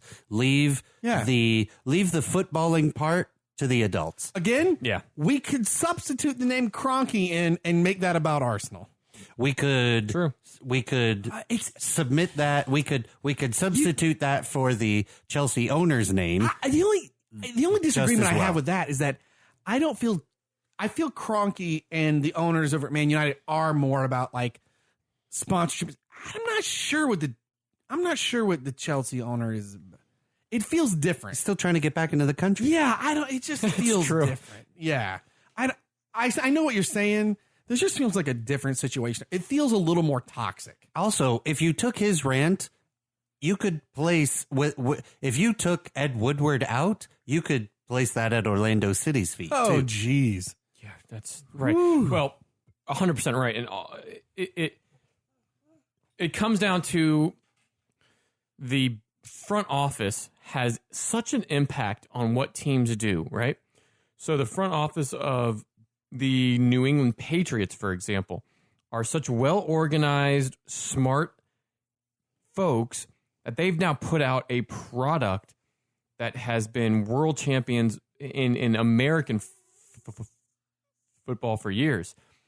But in soccer and in every other sport, if you don't have that front office there that makes smart decisions, makes smart calls, spends their discretionary income, if you will, correctly, the club can go down. Clubs can go down. Yeah. Teams can go down very fast. Look at Leeds several years back. The front office for them did not do well, and they plummeted. Leeds almost went into administration. And now they're... Right, but several years off of it. We almost 20 years off of it. They're now coming back up. Right. The crazy crash Bournemouth had. So if you have a good front office full of smart folks, that will go a long way in any sports franchise that you can name. And right now, whether it's Orlando City, whether it's Chelsea, whether it's Man City or Arsenal, right, is if you have that front office that allows people to do what they do best. And what I mean by that is, if you're Ed Woodward, go back a little bit.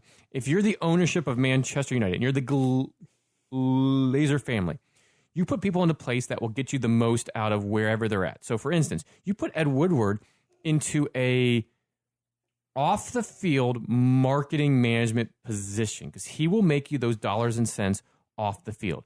Commercial deals, sponsorships, ads, yada, yada, yada, so on and so forth. And then you put somebody, a director of football, a GM, or whatever you want to call it, in that knows what is the product on the field because they have to be hand in hand. But you need somebody that knows the game and knows what they can do on the field, what they can build, what they can spend, what they can scout.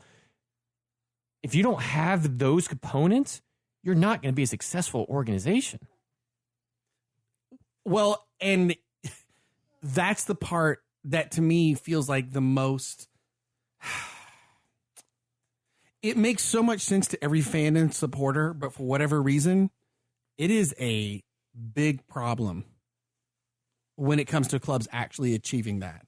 That was amazing, by the way. I wish I had a video of this pod going because Afton worked her way around from Ferris to Ron, then to me. And then I text my wife, I was like, I think she'll be ready to run around soon. My wife opens the door, and because of how the table is set up, our desk with the stuff, I can't just pass her over. And so Kara's like making military sign language signals to pass me around. So Ron takes her to Ferris quietly, just pass her right around. That was and hysterical. she left with a good parting gift. a south of the border She magnet. did. Not only that, she took my favorite south of the border magnet. You never saw such a place. You're always a wiener at Pedro's. You're always a wiener at Pedro's. Oh man. Okay. So my third then? No, we did my third. I think everybody did theirs. Everybody we're did their good. third. We're All right, so now we're on best goal of the season. Best goal of the season. Do we need a new drink? This should be Ferris's drink. So we can get through Why all don't we these? finish off of this? Well, no. We Yeah, have sure. best- Why the hell not? Let's No, we continue. have best goal. Then we have best. Yeah, we can do best goal real quick. All right, Yeah. cool. Let's do that. All right. So Do we these start? Or you go. Go ahead, start. Mine's real simple, man. It's a new one. It's a recent one. It's last week. It's last Monday. It's Vincent Kompany's goal against Leicester. Yours and mine both. That was the moment that, for sure, I was like, "Ooh, Man City's got the championship." Not only that, two things that were amazing. One, he goes up and from way out, looks like he's about to kick it, Everybody's saying no. and then shovels it forward another couple of yards, then kicks it, and he said a beautiful, way out there goal. He said all the young players saying no. And I've been around here too long to listen to the kids, is what he said. It wasn't the kids. It was Sterling and Pep. They were all saying no. Sterling's like 23. Okay, Company's like 85. Like he's down. I just love that. He was like, back off, mofo. I'm Yoda. He's got, and you know what? I'm not a Man City fan. That's No, awesome. I'm not either. It was Makes a me love fantastic goal, Company yeah. is just a class guy. He's always been a class guy. And it's cool to see that veteran come in. And to be honest, this is Leicester. That's a way bigger game for them. That's the one that, like, Leicester might be the guys that needed that decide who's going to be goal. the champion of the Premier League. That's my favorite. Not only was it beautiful, the emotion, the moments around it, and the guy who made it, for me, was a trifecta of why that. For me, that's the goal of the season. And it put the thought in everybody's head. That was yours too? That was mine too. Yeah. It put the thought in everybody's head. Oh my God, was that a better goal than what Messi scored midweek against Liverpool in his free kick? amazing. Well, either of those two goals will probably go down as the best goal of the season in any league if across Barcelona the world. was moving on to the Unbelievable. Champions League final, yes. But that's what makes this Unbelievable, kick amazing. yes. Is There this was is so what, much on the yeah. line. Like City were just trying to get a goal, doing everything they can, and the Foxes were playing a wonderful game, and they were looking like they were going to get out of there with a point, which would have been enough for Liverpool to win the title. And the captain himself just comes through with that just insane goal, and it was one that when I was watching the game, I'm not a City fan, obviously, but it was one that you just went, oh my, what the heck? How did he do that? It There are was those a goals beautifully that struck ball. no matter who's playing, that when you see, you go, "Ooh, I just saw something special." That was one of them. It was a damn fine goal. Wasn't my choice, but it was a Yours. damn fine Well, goal. no, but hey, 2 out of 3 ain't bad. So then what's Yeah. yours? I went for pretty and style. I didn't go for Tough choice, by the pivotal. way. I'm with you because I was, yes, and I think in any other Premier League season, but it's just this was so tight. I went with, not only was it good because it's so far away, but what it meant. So yeah, I get you. I get where you're coming from. I went with. I had a choice because I went for technically pretty. I thought maybe the Andros Townsend goal when Crystal Palace beat Burnley 3-2. That was a really pretty goal. Or was it Robert Firmino's goal taking on 4 defenders in the 5-1 win over Arsenal? That was a pretty goal. But I think the one that I think is the prettiest is Christian Eriksen's strike from outside the box that was pretty. on that volley in the win over Everton 6-2. All those were good. So I went with Christian Eriksen's. Ferris and I went with narrative and good. I mean, like that was from without way question, out there. a technically and skilled goal. Oh man, yeah. But it didn't look as difficult as the 2 redirects into Yeah. Christian Eriksen's I don't know. bouncing. I just again, And it was a whistler, too. He struck that this off is the volley. To me, though, this speaks to why again it's another good season. Yeah. Is there's a lot of, phenomenal goals. not that this is ever a competition, but all of these are like, oh yeah, that's a go. I mean, like we are blessed. #blessed. This is a good Premier League season. Yeah. So, Ferris's beer? Yep. Verisher beer? What did you just call me? Yeah. Sure. Mine will be quick. And as I'm finding out and kind of reading a little bit more on this, I'm finding out it's just very odd. But I feel like Ron really, he kind of like sandbagged us with his Schevchenko. Like, yeah, man, absolutely that's did. so themed. I mean, I know mine was like cool and we hadn't had it, but it's very themed well to Yeah, My next one's a comedy beer. Okay. I was going to say this one's going to be the worst beer we have on the pod, but who knows? Yours could be there. You said it was a Pilsner? I like Pilsners. Yeah, who doesn't like a Pilsner? Yeah. But when so I only bought this because I walked around Total Wine yesterday for a bit, and I had in my cart a 12-pack of Pacifico, surprise, surprise, just because I can drink it anytime, anywhere. But then I was like, all right, what am I going to have on the pot? I just walked around. And on the way into Total Wine, I saw this ad that popped up. I had never even heard of the beer or seen it until this ad popped up. And then I happened to see it in Total Wine. I love this already. It's how we got the Chihuahua beer of the week because I just randomly saw it. But then as I'm doing investigations on it, it's one of the ones that are owned by InBev. Not necessarily a terrible thing, but with the news this week that Dogfish and Sam Adams kind of... they're merging. And then I had sent you guys a picture of the brewery industry and like Molson and what they own and all these things. Matt shared something with us too on. I feel like it was on similar, Twitter but not about the same that. picture. Yeah. I got the picture from somebody else, Same but content, he's sure. So anyways, here we go. So, and that's the thing is yes, InBev is Anheuser-Busch, what have you, but they've been buying up a lot of breweries. I mean, here, Funky Buddha down in Florida.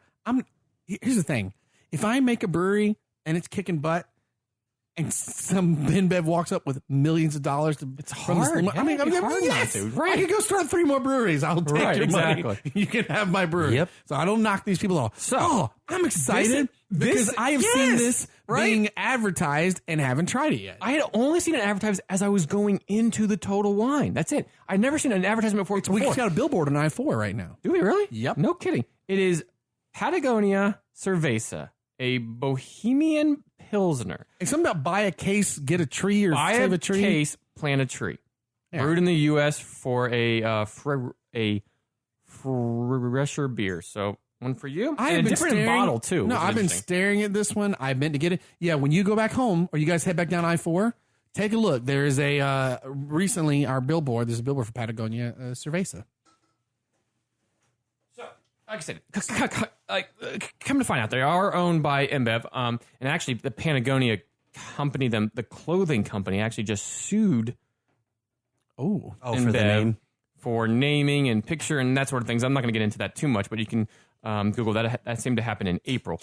However, on their site, it's a very new beer because their site doesn't go in depth of like our story or this and that, but it says, "Welcome to our home in Patagonia, the place that inspires our beers. Originally from the Patagonia region of South America, we decided to start our next adventure in the U.S. Brewed with the finest barley and hops, including Cascade hops from Patagonia, our Pilsner has slightly sweet taste, golden color, and refreshing crisp finish. 5.4% ABV. We brew with the purpose to reduce our global carbon footprint. These beers are brewed in the U.S. We also donate 1 tree for each case sold in partnership with the National Forest Foundation." That's awesome. On to our next adventure. Check out the Instagram. On InBev, they bought it. They're letting them still do that stuff. That's part of it. Do you know what I'm saying?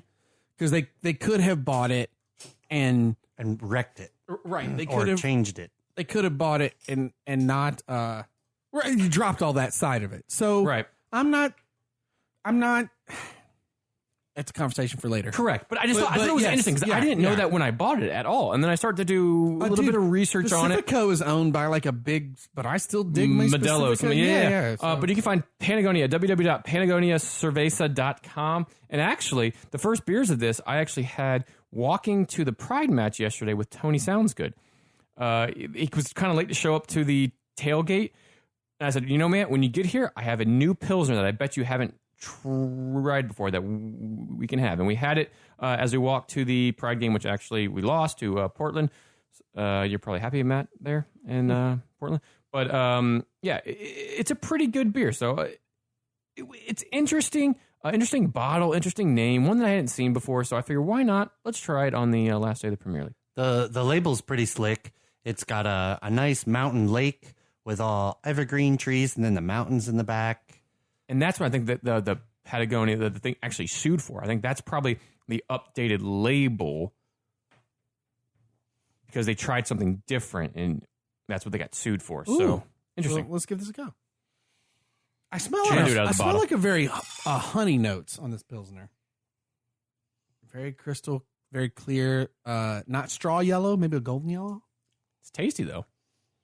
It's very tasty. Oh, that's a good light drinking Yeah, very tasty. I'm going to tell you, from our Imperial Farmhouse Stout to our, what was next, the Dunkel Pilsner, we basically worked our way down to the color gradation. Yeah. And I believe the runs are going to go back up. Yeah, we're circle going to go around back. for his last one. But this is Very, very tasty. yeah, man. Easy drinking. That's smooth. very that's smooth. Very good. Yeah. Nice light color straw, not over carbonated. The trick is, I want craft beer to flourish. The way for that to flourish is for people to go on a slight side tangent. People have to be introduced to it. And while you could say, oh, it sucks, people are like InBev are buying all these craft brews. And that's actually one of the reasons that Dogfish and the company that owns Sam Adams are doing the merger is they want to clarify what craft beer is. But if an InBev purchases a thing like this, or like a Goose Island, as long as they're still allowing quality beer to be made, the analogy would be, hey, I grew up loving Marvel Comics, and I like Star Wars. Disney bought both of them. So far, I'm enjoying what they're making. So, Right. you know what I mean? Like, I guess that's kind of how, but here's the thing. If you get a wider variety out to people because it's easily distributed, yes, it still sucks for like the craft brew people fighting for space on a grocery store shelf. But the fact, anything that makes it easier to try beer that has flavor, still I think will help overall. So Yeah, as long as I don't know whether to say it's good or bad yet. I think we don't know. Right. We got to wait and see how time But works out. the overwhelming trend in craft beer at the moment is the fact that all these different craft breweries from everywhere are kind of coalescing to form bigger craft beer conglomerates. Yeah, whether they actually pair together like Dogfish and them are doing, or whether it's just something they work out together to how they work, not necessarily merging, but like partnering up together, partnership brewing, all that kind of stuff. Yeah. And that's going on a lot in the Pacific Northwest right now. Is a lot of these companies are partnering, they are merging, Which is where this beer comes from. Right. Even Or though they're in direct competition, companies like Sam Adams that now is partnering with or now merging with Dogfish and Sierra Nevada, because they are larger craft brewers, macro brewers almost that are craft, micro, I guess you'd call them. They're gonna help everyone else because it's their interest too for the craft market to stay. Because these guys, without Sam Adams and Sierra Nevada, I don't think you get the craft beer revolution that you have in America.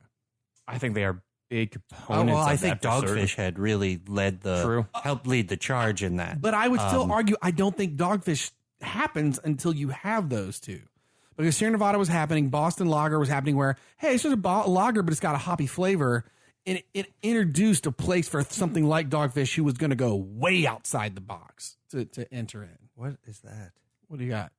Oh, the beginning of the Orlando-Atlanta match just fired up? Yeah, just fired up. Anyway, sorry, didn't mean to derail. It's We've derailed like 6 times. It's craft beer Babies pod. and yeah. That was hysterical though. This is the awesome. this is the ADD pod. This is what you get when we hang out watching the games, having a few pints 100%. before. Yes, this is the real why we started this podcast. Now we're moving on to best player. best player season, for the season, not your club. This is best player for the season. Correct. Who wants to kick this one off? Might as well be me. Because I'm not going to like what's going to come out of my mouth right now. Oh. I think you and I are going to have a similar vibe. Maybe. Virgil van Dijk. Okay, we're not going to have the same thing, but it's going to be hard for us to say. No. I missed that. You kind of cut out. Can you say that again? Oh, you're welcome, Jason. Did you say Dick Van Dyke? I love him too, by the way. Diagnosis Murder, one of the best shows out there. I like you didn't go to Mary Poppins or Dick Van that's Dyke. true. You could have gone. You But I went went to Diagnosis Murder. Yeah. Diagnosis Murder. I was going to go bed knobs and broomsticks. Oh, I love that. Yeah. This is me. Okay, so I'm taking my fandom away from it and thinking just in the league as a whole. If you look at it, who in the game of the Premier League And he got has been the best? And I think the impact that Virgil van Dijk has had on the team and how he's been the constant in Liverpool's team and why they have a plus was 67 goal difference there. He's a big part of that. He's the guy. He's the reason that I say I have no doubt Liverpool will be in contention for the champion, winning the Premier League next year. Is him? Yeah, and we all laughed. We all, myself included. We laughed at how much it costed for a center back when he got bought. Well, was we it like laughed. 80, 90, or And whatever then it was? It was the insane. season. Yeah, but then as the season went, money got stupid. So Right. And then he scored actually in his first game off of a corner against Everton in a derby and like a cup game or something. But since then, he's just been a rock at the back. And I think one of Liverpool's main focuses in the offseason has to be finding a solid partner with him. You got to find somebody that those two center backs can be in the team for the entire Hammer time. season. think about what you just said, though. That's what's crazy. If they find a partner, good God. Well, yes. If nothing else about the team changes, but they find one more, someone who's like 70% of what Virgil van Dijk is, 70% of the time, every time. it is over for anybody else. That's how good he is. I mean, and he got player of the year from the PFA. No. PFA was Sterling. Ron, get on the stats. Hold, please. I thought it went to Virgil van Dijk. Or did Sterling get? Well, you know what it may. I think PFA was Virgil, and that was the big deal because a defender Sterling got was a it. young player of the year. No. Yes, he was, and people had a problem with it because they were saying Hold he's on. 23, and they should start making that award 21 I'm and so younger. confused.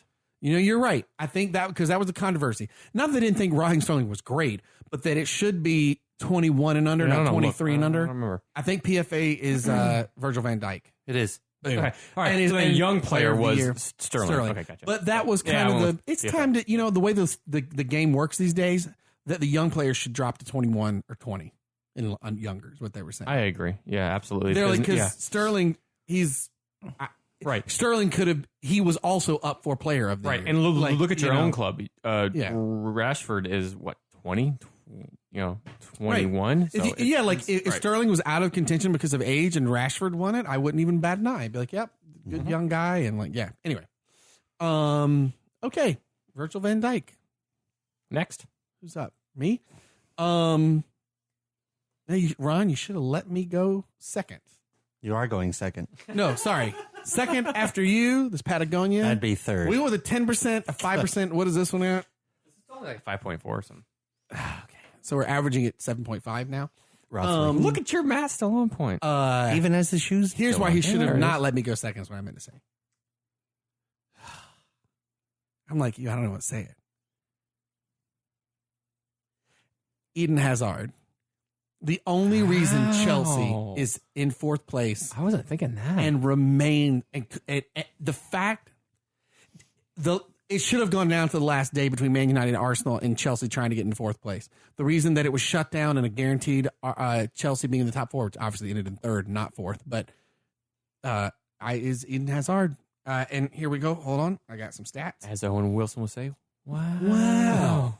That was what, 2 pods ago? 16 The Owen Wilson pod? maybe in the last pod. responsible for 31 goals, 16 goals for himself, and 15 assists. Eden Hazard was quietly excellent, and the reason that you take him out of the equation, Chelsea's out of the top 6.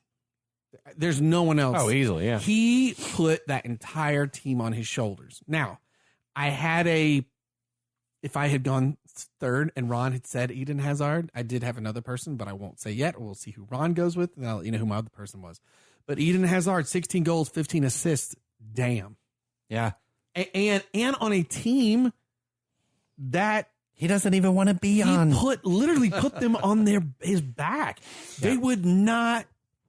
There are players you could pull out of Liverpool, players you could pull out of City, and it's the reason they're so good. And you could pull Kane out of Tottenham, and they still make it to a Champions League final. Chelsea isn't that. They don't have that ability. That's agreed.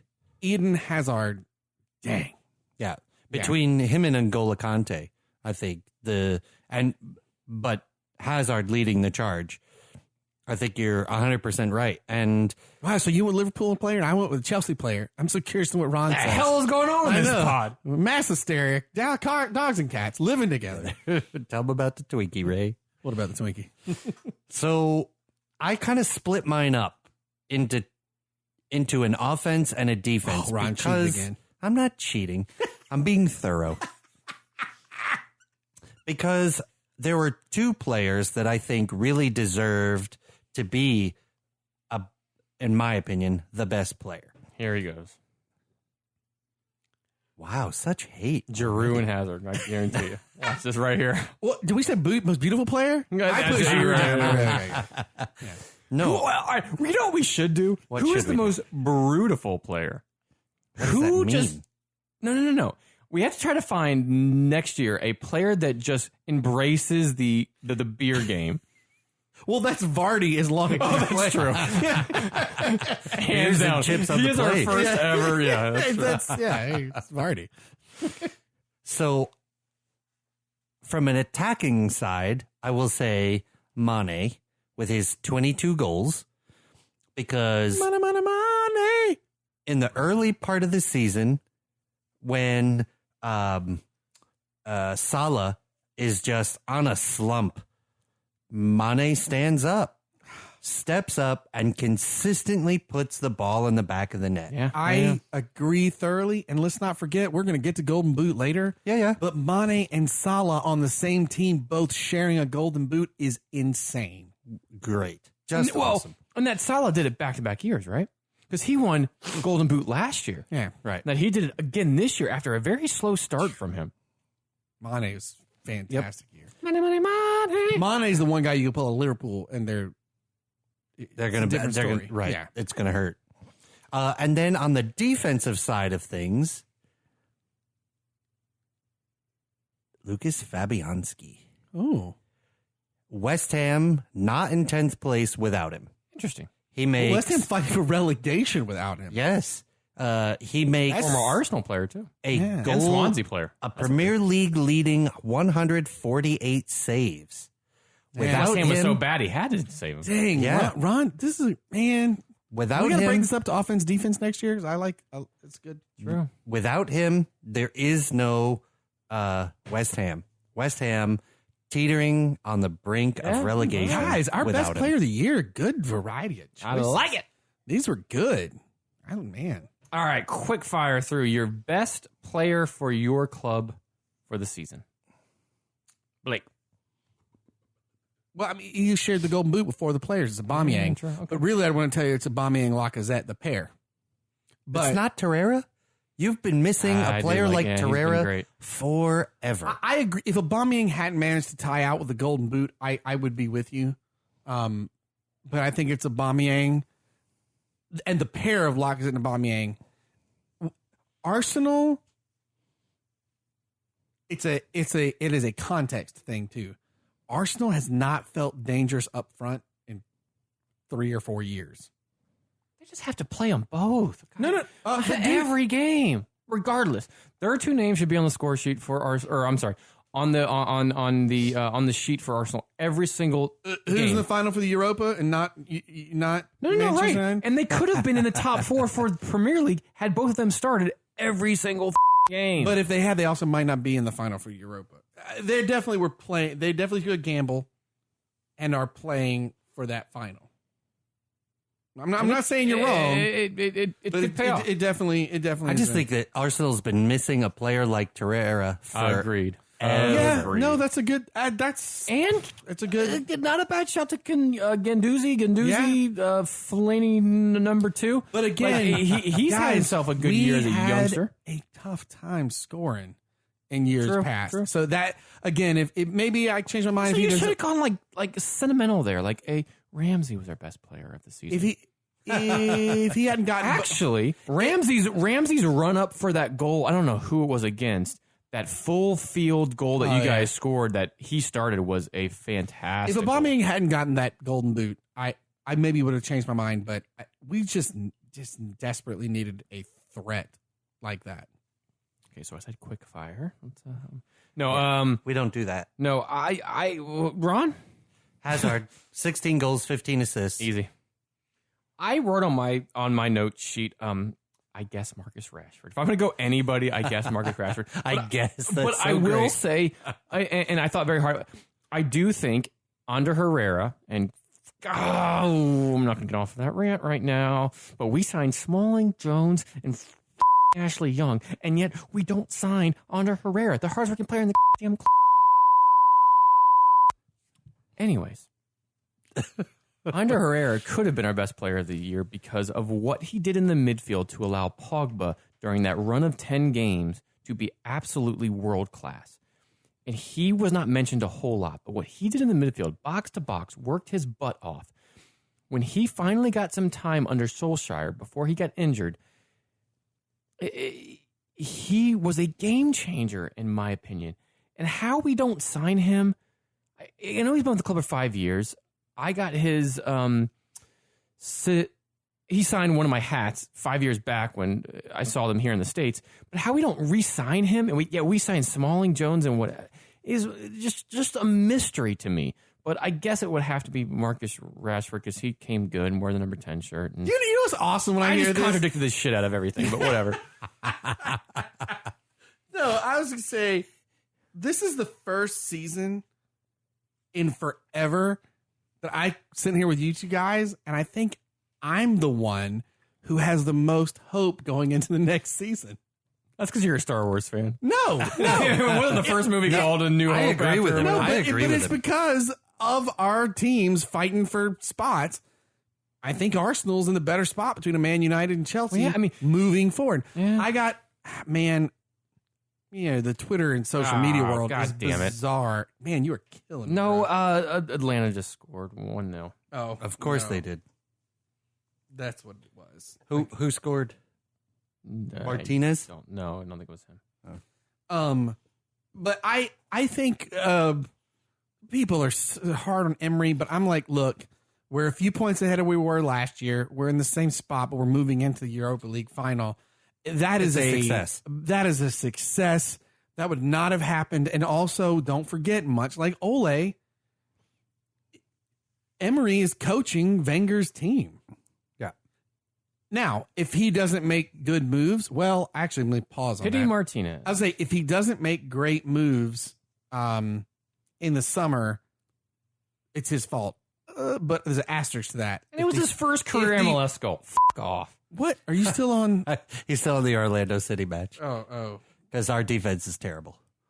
Well, that's that's a fact. That's another conversation. That's a whole nother 4-hour pod that no one will listen to but us.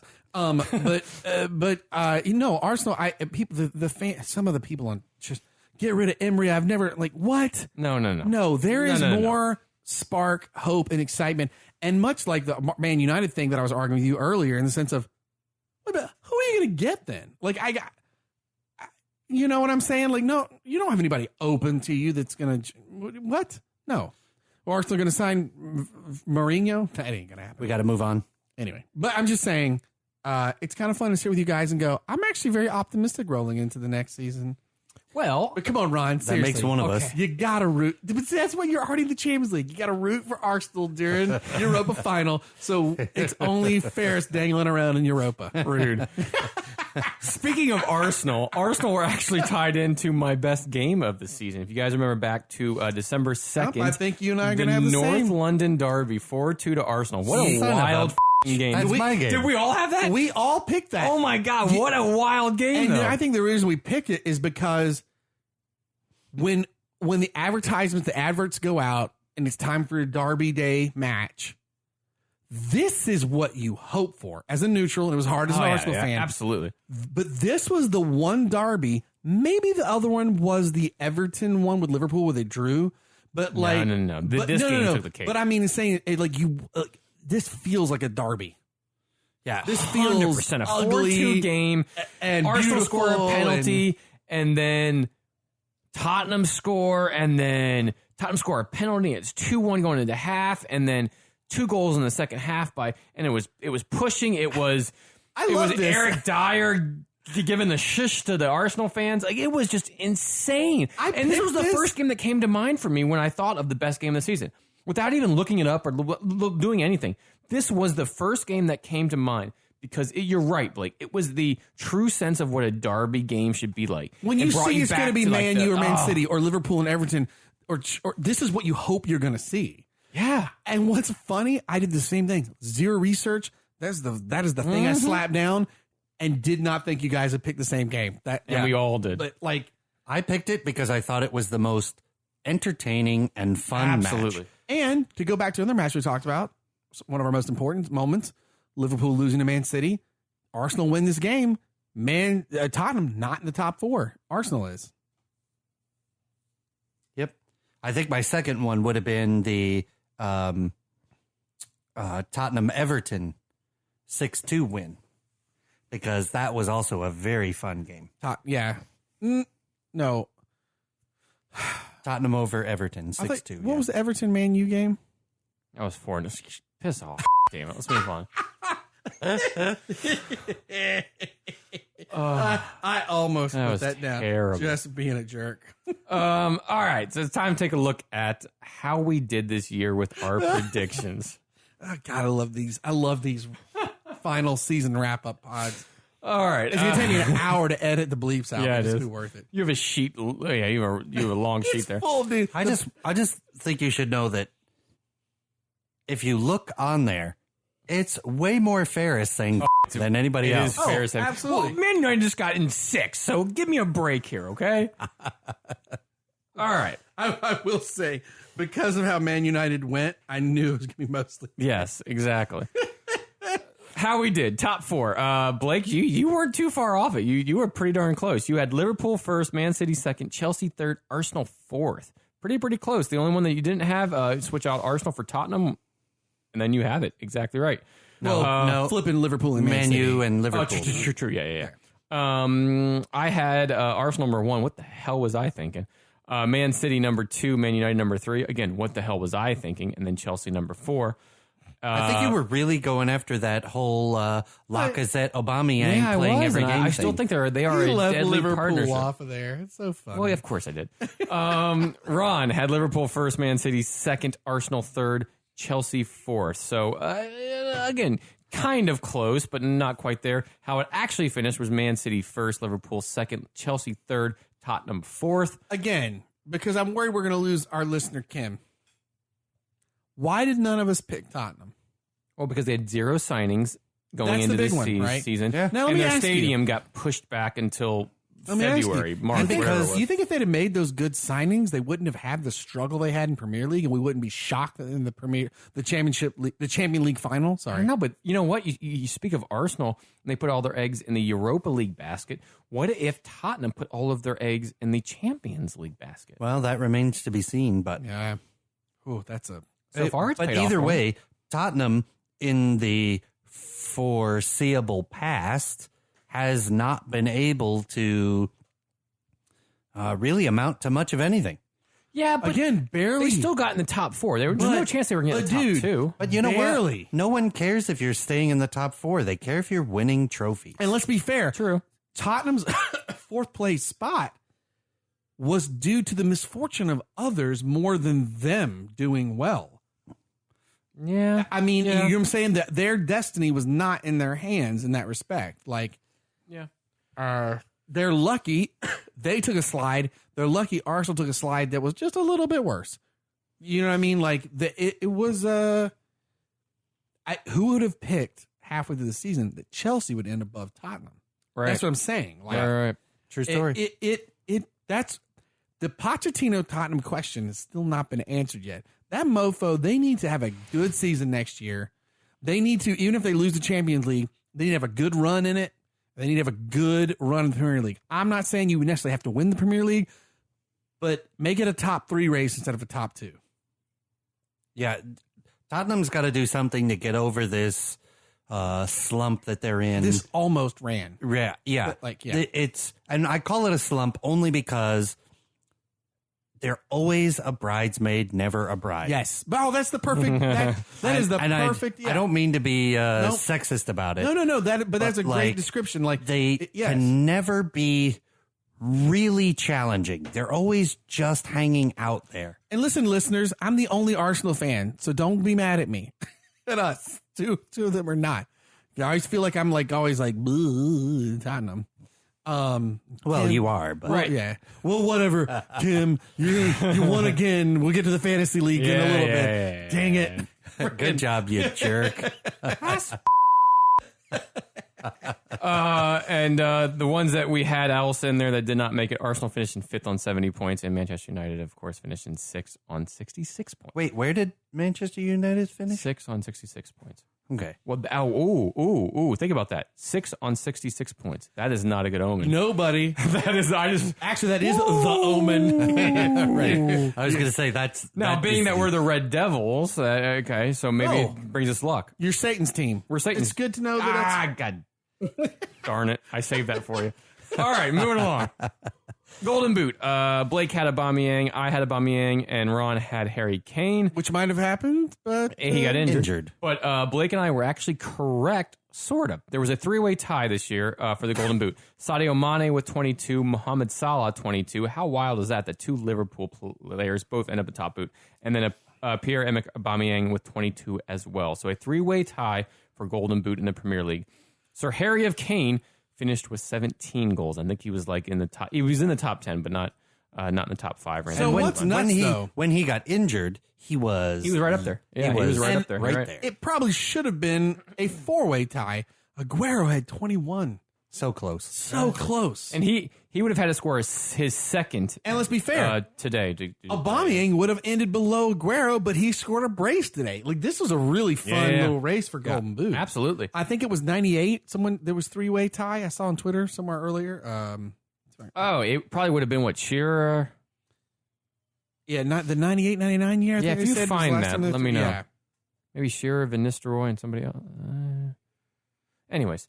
Until you find that, the first manager sacked. Blake had Marco Silva with Everton, and both Ron and I had Javier Garcia with Watford. How wrong were all of us? Very. You're absolutely right. Very. The first manager sacked was the Fulham manager, Slavisa.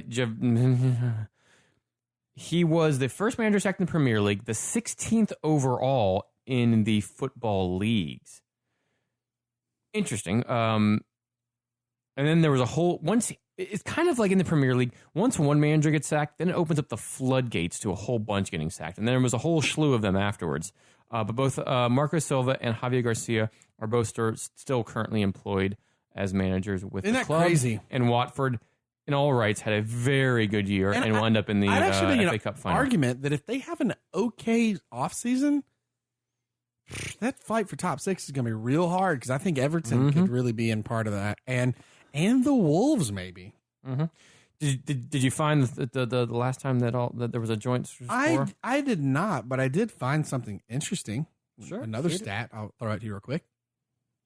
Most top flight league titles in England. Man United, 20. 20, yeah. Liverpool, 18. Arsenal, 13. Everton, 9. Aston Villa, 7. Sunderland, Chelsea, Man City, 6. Newcastle, Sheffield Wednesday, 4. Wolves, LUFC. Who's that? Who? LUFC? I think it's Luton Town, no? Luton Town. Maybe. Huddersfield, Blackburn, 3. PNE, I don't know who that is. Sorry, I apologize. Spurs, Derby, Portsmouth, Burnley, 2. Sheffield United, West Brom, Ipswich, Forest, Leicester, 1. Isn't that crazy? Wow. Well, I knew we were on 20, and that was the year that Sir Alex retired, because it was the 20 that last title we won was with Van Persie. He wore number 20, and obviously when Sir Alex retired, which is one of the reasons why I didn't really want Liverpool to win this year, because they were on, 19 you said? and they would have tied with us. So, all right, moving along. Who is getting relegated? Blake, you chose Cardiff City. Bing. Southampton. Brighton and Hove. They're close though. Close on both of those. Yeah, close. absolutely. Yeah. I was way off. I had Cardiff. Yay. Wolves. Nowhere near it. Watford. Nowhere near it. Ron had Watford, Cardiff, and Southampton, so a little bit more near. How it actually finished was Cardiff in 18th on 34 points, Fulham in 19th on 26 points, and Huddersfield Town in 20th on 16 points. Sorry, Cardiff. Abysmal. We all picked you, but I'll tell you, We did, I was rooting because I wanted this team from Wales to stay in the Premier League. I agree. I was kind of rooting for Swansea to try to get back into the Premier League. Yeah. And they actually had a really good year. They just didn't quite make it into the playoffs. Wolves finished actually in 7th, so I was way, way, way off. Watford finished in 11th. Again, I was way, way off. And Southampton finished in 16th, and Brighton finished in 17th. So Southampton, though, I got to tell you, they're new. if we were German manager, right? Or if we were doing when we do our very well. predictions for next year, I'm probably going to throw them down again. They got to change the culture and what's going on there. They've been a selling club, right? They've sold. Got so many players. Things got to change, though, man. Right. From Bale to Sane. And Bournemouth, I love you. Mane, I think it's getting so competitive. I hope they make a step forward. I do feel kind of good about Bournemouth moving forward. Yeah. Based on our pod in the very first year we did this in 2016, the Leicester-ish prediction. Dun, dun, dun. And we all were, we were wrong. Ooh, We we were Samsonite way off. So Blake had Burnley making the top 10. That seems Fulham, feasible. Yeah, well, sure. Fulham make Europe, and that was me, and that was nowhere near it. Top 6. What the hell was I thinking, guys? How come you didn't say that? Well, but Wolves, I mean, they weren't far off, a but newly they ain't promoted Fulham. team almost did it. So, Right. yeah. And then Ron went Fulham make the top 10. But Fulham got relegated. I guess Burnley was the closest. I love your headline, damn, we suck. Yeah. Because Burnley got in 15th place. So, yeah, I guess that was the closest. But, man, that was. But, again, that makes it the Leicester-ish prediction because the odds for Leicester City at the time to win the entire Premier League were so far off that, which, was the first year we started the pod and why we are continue doing that as a prediction at the beginning of the year. Another thing we do in pod is beer. Ron has the last and final beer. I feel like we should do that real quick. Do we do it? I mean, we have one more subject to cover. I mean, here's the thing. If we wrap up the pod, How long is the pod? How long are we at right now? We're at look, we're already over 2 hours. Oh shit! It's the wrap up, guys. This is what it 2 is. hours. We need to wrap up so I can take a piss. Let's go. This is the sound of everybody turning us off. Oh man, 2 hours. I don't Blake. think so. This has actually been a really good conversation. guys. This is the beautiful game We're right here. not This is why done we yet. started the pod. I will edit this down to 205. Don't worry about it. Yeah, All right. So we do these once a year. Okay, Beer, fantasy, dad joke. Let's end it. Let's the go. wrap up pod. The wrap up of the really is like our pod for us. God So, all almighty. right, Ron, do it. Let's do it. Quickly. We talked about for the beginning of the pod. You're asking us to lie to our listeners. What? No, I'm No, not. I'm saying if we don't do we it. did say 4, eh? But Blake is accurate in that statement. We just do it with another podcast. Ron, we got to clear out your fridge, bud. All right, We're relax. helping you out. We're trying to help you out. All right. People helping people. It's powerful stuff. All right. When you think of Utah, what do you think about? I think about Mormons. Oh, I know I what think of the beer jazz. this is. I know what beer this is because the person that provided you this beer, this amazing Canadian, said, "Have you ever had this?" And I went, "My God." In 2002, this was one of the first like craft beers I had outside of Ron knows. I worked at a Renaissance fair with a craft brewery. But someone brought this beer in. It's the funniest beer name in existence. I know exactly what this is. I can't wait to have it again because when I had it then, I didn't know nothing about beers. Wasatch Brewing Gabriel Ferris from Utah. from Utah. Carl Malone and John Stockton. That's all I think about. No. Oh, damn it. What What? else do you think about? What about what universities are big over there? BYU? There we go. Okay, so follow that thought a little bit. Who settled out there? I don't. BYU. Who said? For Brigham Young? Yeah. Who was he? I don't know. Polygamy Porter. Oh, there it is. I was gonna get to. Oh, okay. There's a bunch of. Okay. There's a bunch of naked people on here with overalls and what the hell kind of when beer I you had bringing in this, this it was pod? in a bottle. Polygamy Porter. All right, so real quick. It's just one can. And it's Oh, great my because God. look, these naked people are like the Italian statues or yeah. whatever Yeah. that are naked, except like the Venus de Milo stuff or like painting, except they're wearing gingham checkered skirts and the guy Overalls. the guy holding his overalls and an Amish beard. And a straw hat. Oh my God. So this is from Wasatch Brewing in Utah, and founded in 1986. So this brewery. With the spirit of 1886. So this Oh my God, it gets better when you read the can. Keep going. It does. It absolutely does. Oh, this is the best. this beer helped lead or this brewery helped lead the craft beer revolution in the Jesus. West Coast. We started with a 10.5. We're ending with a 9.5, just to let you guys know. Go ahead, read the man. can. Woo! You want me to read this can? Yeah, go for it. Okay. Whew, far from your run-of-the-mill hooch. The special reserve. By the way, this is very different than the beer I tried because this is a special release. This special reserve Bourbon Barrel Polygamy Porter is refreshingly complex with notes of dark chocolate, vanilla, and toasted malt, aged for 9 months in authentic bourbon barrels. This limited release porter will be gone faster than you can say white lightning. Oh, We drink our share and can the rest. oh man. Oh, man. Polygamy Porter. I had this in bottles back in 02, like I said. It's good to know they've existed and now have a special release version in Bourbon Barrel. Yeah. So to our Canadian buddy that gave us these, just know that when I said, oh, we've not done that on the show, but I've had it, that actually I've not. This is a perfect pick, and it's hysterical. Amazing. God bless. This can, you got to get good pictures of this. I am Ron. glad we will. did this last beer now because it This is a is- complete mess. It's the Amish beard with the straw. Oh, geez. It's so great. The artwork is it's so great. good. Okay. You know. There's only two of them. Yeah. Yeah, only two. Oh, okay. Here we go. So we have to Where's share yours? like we're sister wives. Yeah, give me your glass. I'll do this again. As they're sharing on the Did you can. just say we're going to share like sister wives? You're a bastard. You're a sick man, Ron. Hey, I don't judge. As long as they're happy, great. Yeah, true. Oh, You man. do you. Oh, That's, man. yeah.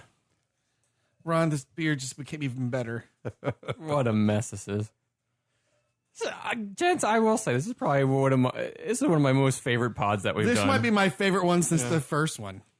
Well, the first one, and then the one where we were slushing through the Christmas beer? Oh, yeah, that one was Christmas Or my the day that Ron I didn't was- realize that until afterwards. That was one of my Are most you talking favorite about pods. the pork slap day where Ron was hung God, over as yeah. hell? Oh, And the we night were before, doing, yeah.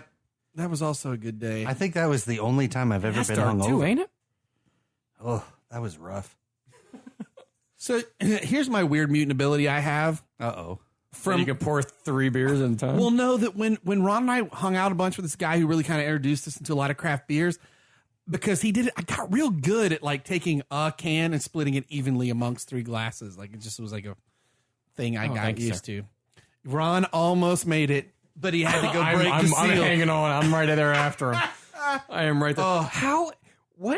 How did as the 4th beer, the can art alone just shares the ridiculousness of this pod. Oh, this is flawless. I mean, this is flawless.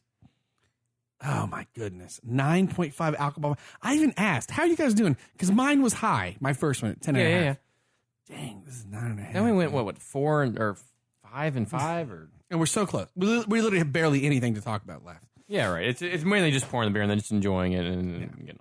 We have what Smells do we, good. Ron's bladder must have been dying. Dude, mine's about there too. How did I make it so long? I don't know. You're a man of many talents, apparently. How are we gonna? Man, I really hope next Premier League is as fun as this. Absolutely. I think it's the And reason it's why we're having so much fun, right? Because last year was like Maine City won by 20 points. Right, yeah, like, all right, well, let's talk about them. Why the hell not? Our first year, right, was Leicester winning. How much fun was that? Like, That's why this is the most fun Exactly. since then. Exactly. All right, here we go. Wasatch. Wasatch. Brewery. Well, Wasatch go down my throat. Sláinte. Okay, that's what the people on the can said. It was a fish. Polygamy Porter, Bourbon Barrel aged. Ugh. Oh, heaven, that's good. That smells like bourbon, not like beer. Wow. Holy shit. Woo! Good, though. Woo! Ooh, Man, that's I got smooth. drunk smelling Did it. you? Man, that's good. Oh, man, that's good. Gentlemen, I have a bottle of bourbon, bullet bourbon in my liquor cabinet. This is stronger. This drinks like that does. It does. Holy It's crap. smooth. But it is bourbon. Very good porter. Very, very good porter.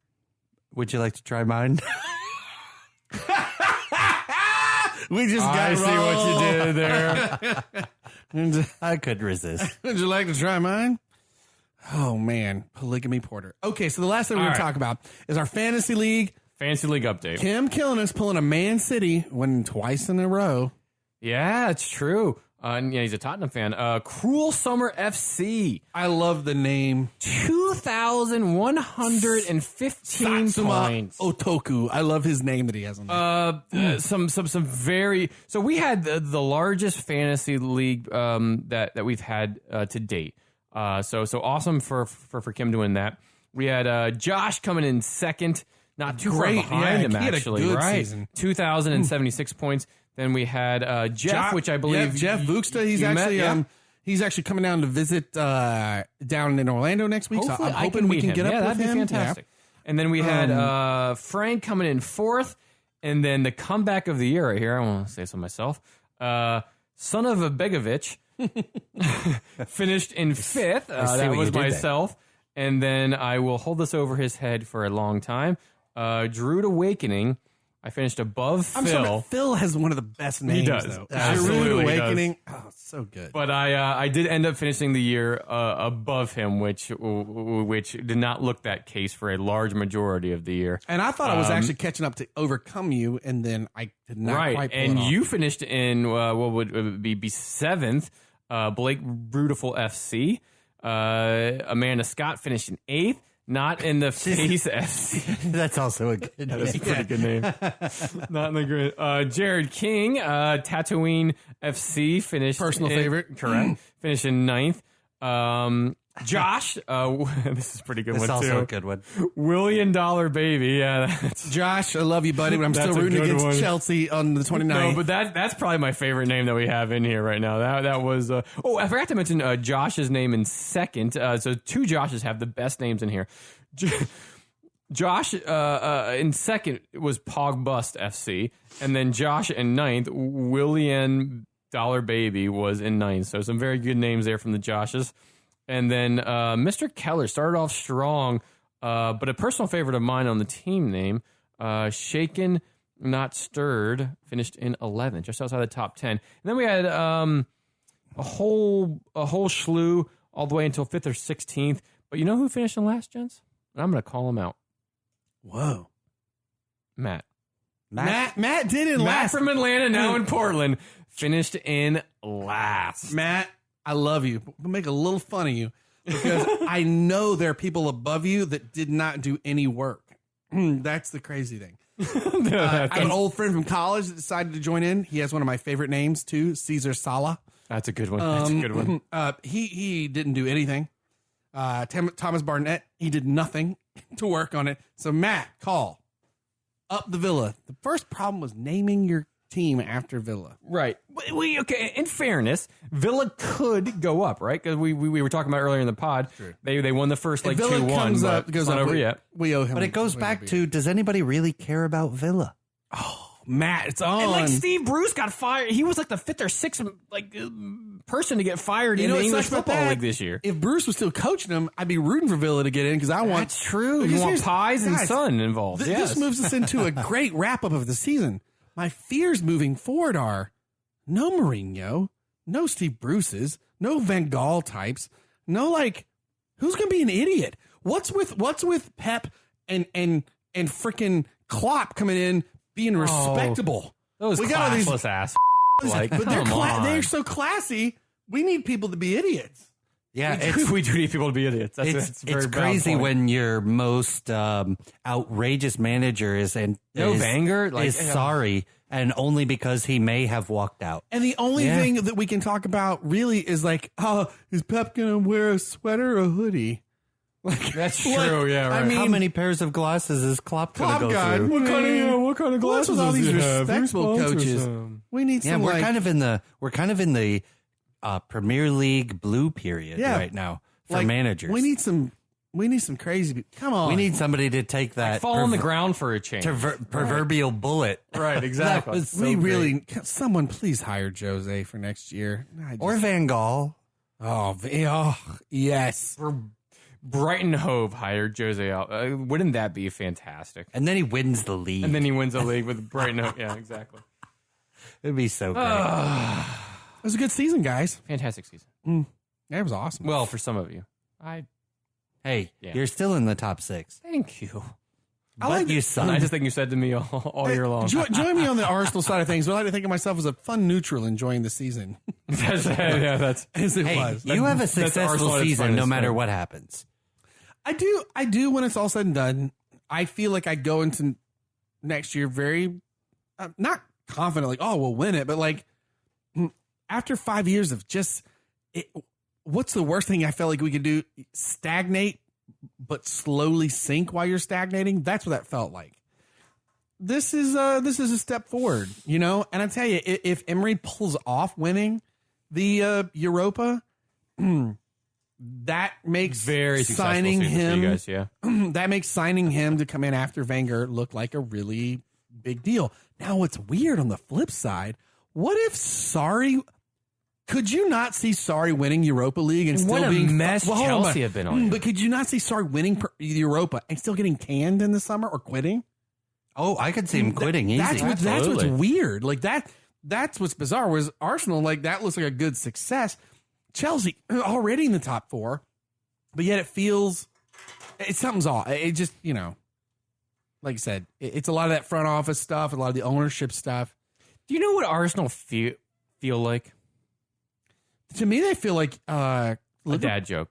No, they feel like Liverpool a few years ago. I'm feeling confident. No, don't say that. Yeah, I feel confident about Arsenal. I do. All right, you should. You have. I agree. I think you guys nothing.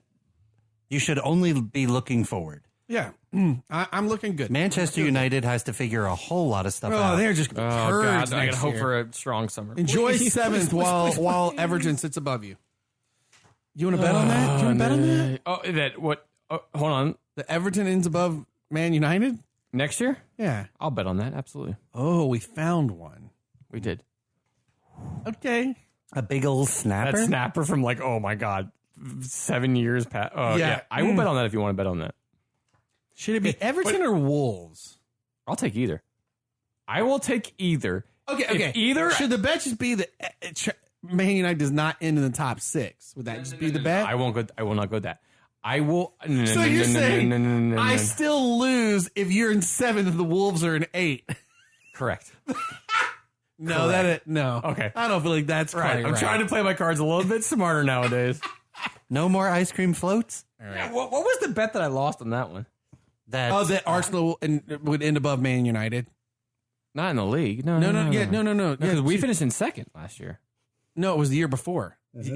You remember that like it was yesterday? Because you can't forget the grossness that you drank. But you brought in ice cream, ice cream beer float.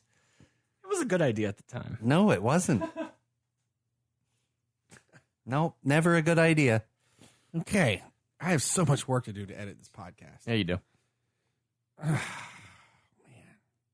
Is that the last page to end the Premier League? No, on? I thought about it. You guys say stop. I have one, but if okay, here we go. All right, guys. I just these are all real bad. Perfect. They're Here we go. all real bad. That's why it's called the bad jokes of. What do you? Oh man. What do you call? This is how we end it. Wait, before we end it, follow us on Twitter, on Untapped, Facebook, go to the website, thebrutalgame.com. If you want to leave us a review on iTunes, Stitcher, Apple Podcasts, whatever, take a screen grab, show us. We'll get you some swag out in the mail. And then, and also just share us on social media. Any episodes over that, it's a big help. And thank you all that have continued to follow, It's been 3 listen, years, yeah. social medias. Yeah, thank you. Thank you so thank much. You very much. We should do a 5-year party. Okay, we're only at year 3. Well, yeah, I'm just thinking ahead. Well, the crazy thing is that's about when Ron would get back from China. True, yeah. See? True. Right?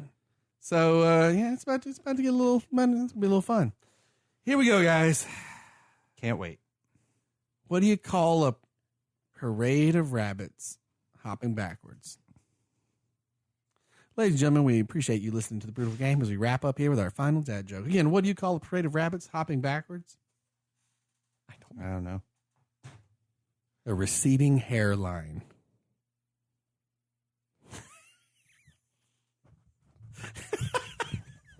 That is the sound of headbutting. Ferris headbutting. Because what's sad, that's one of the better ones. It is. That's the sad part.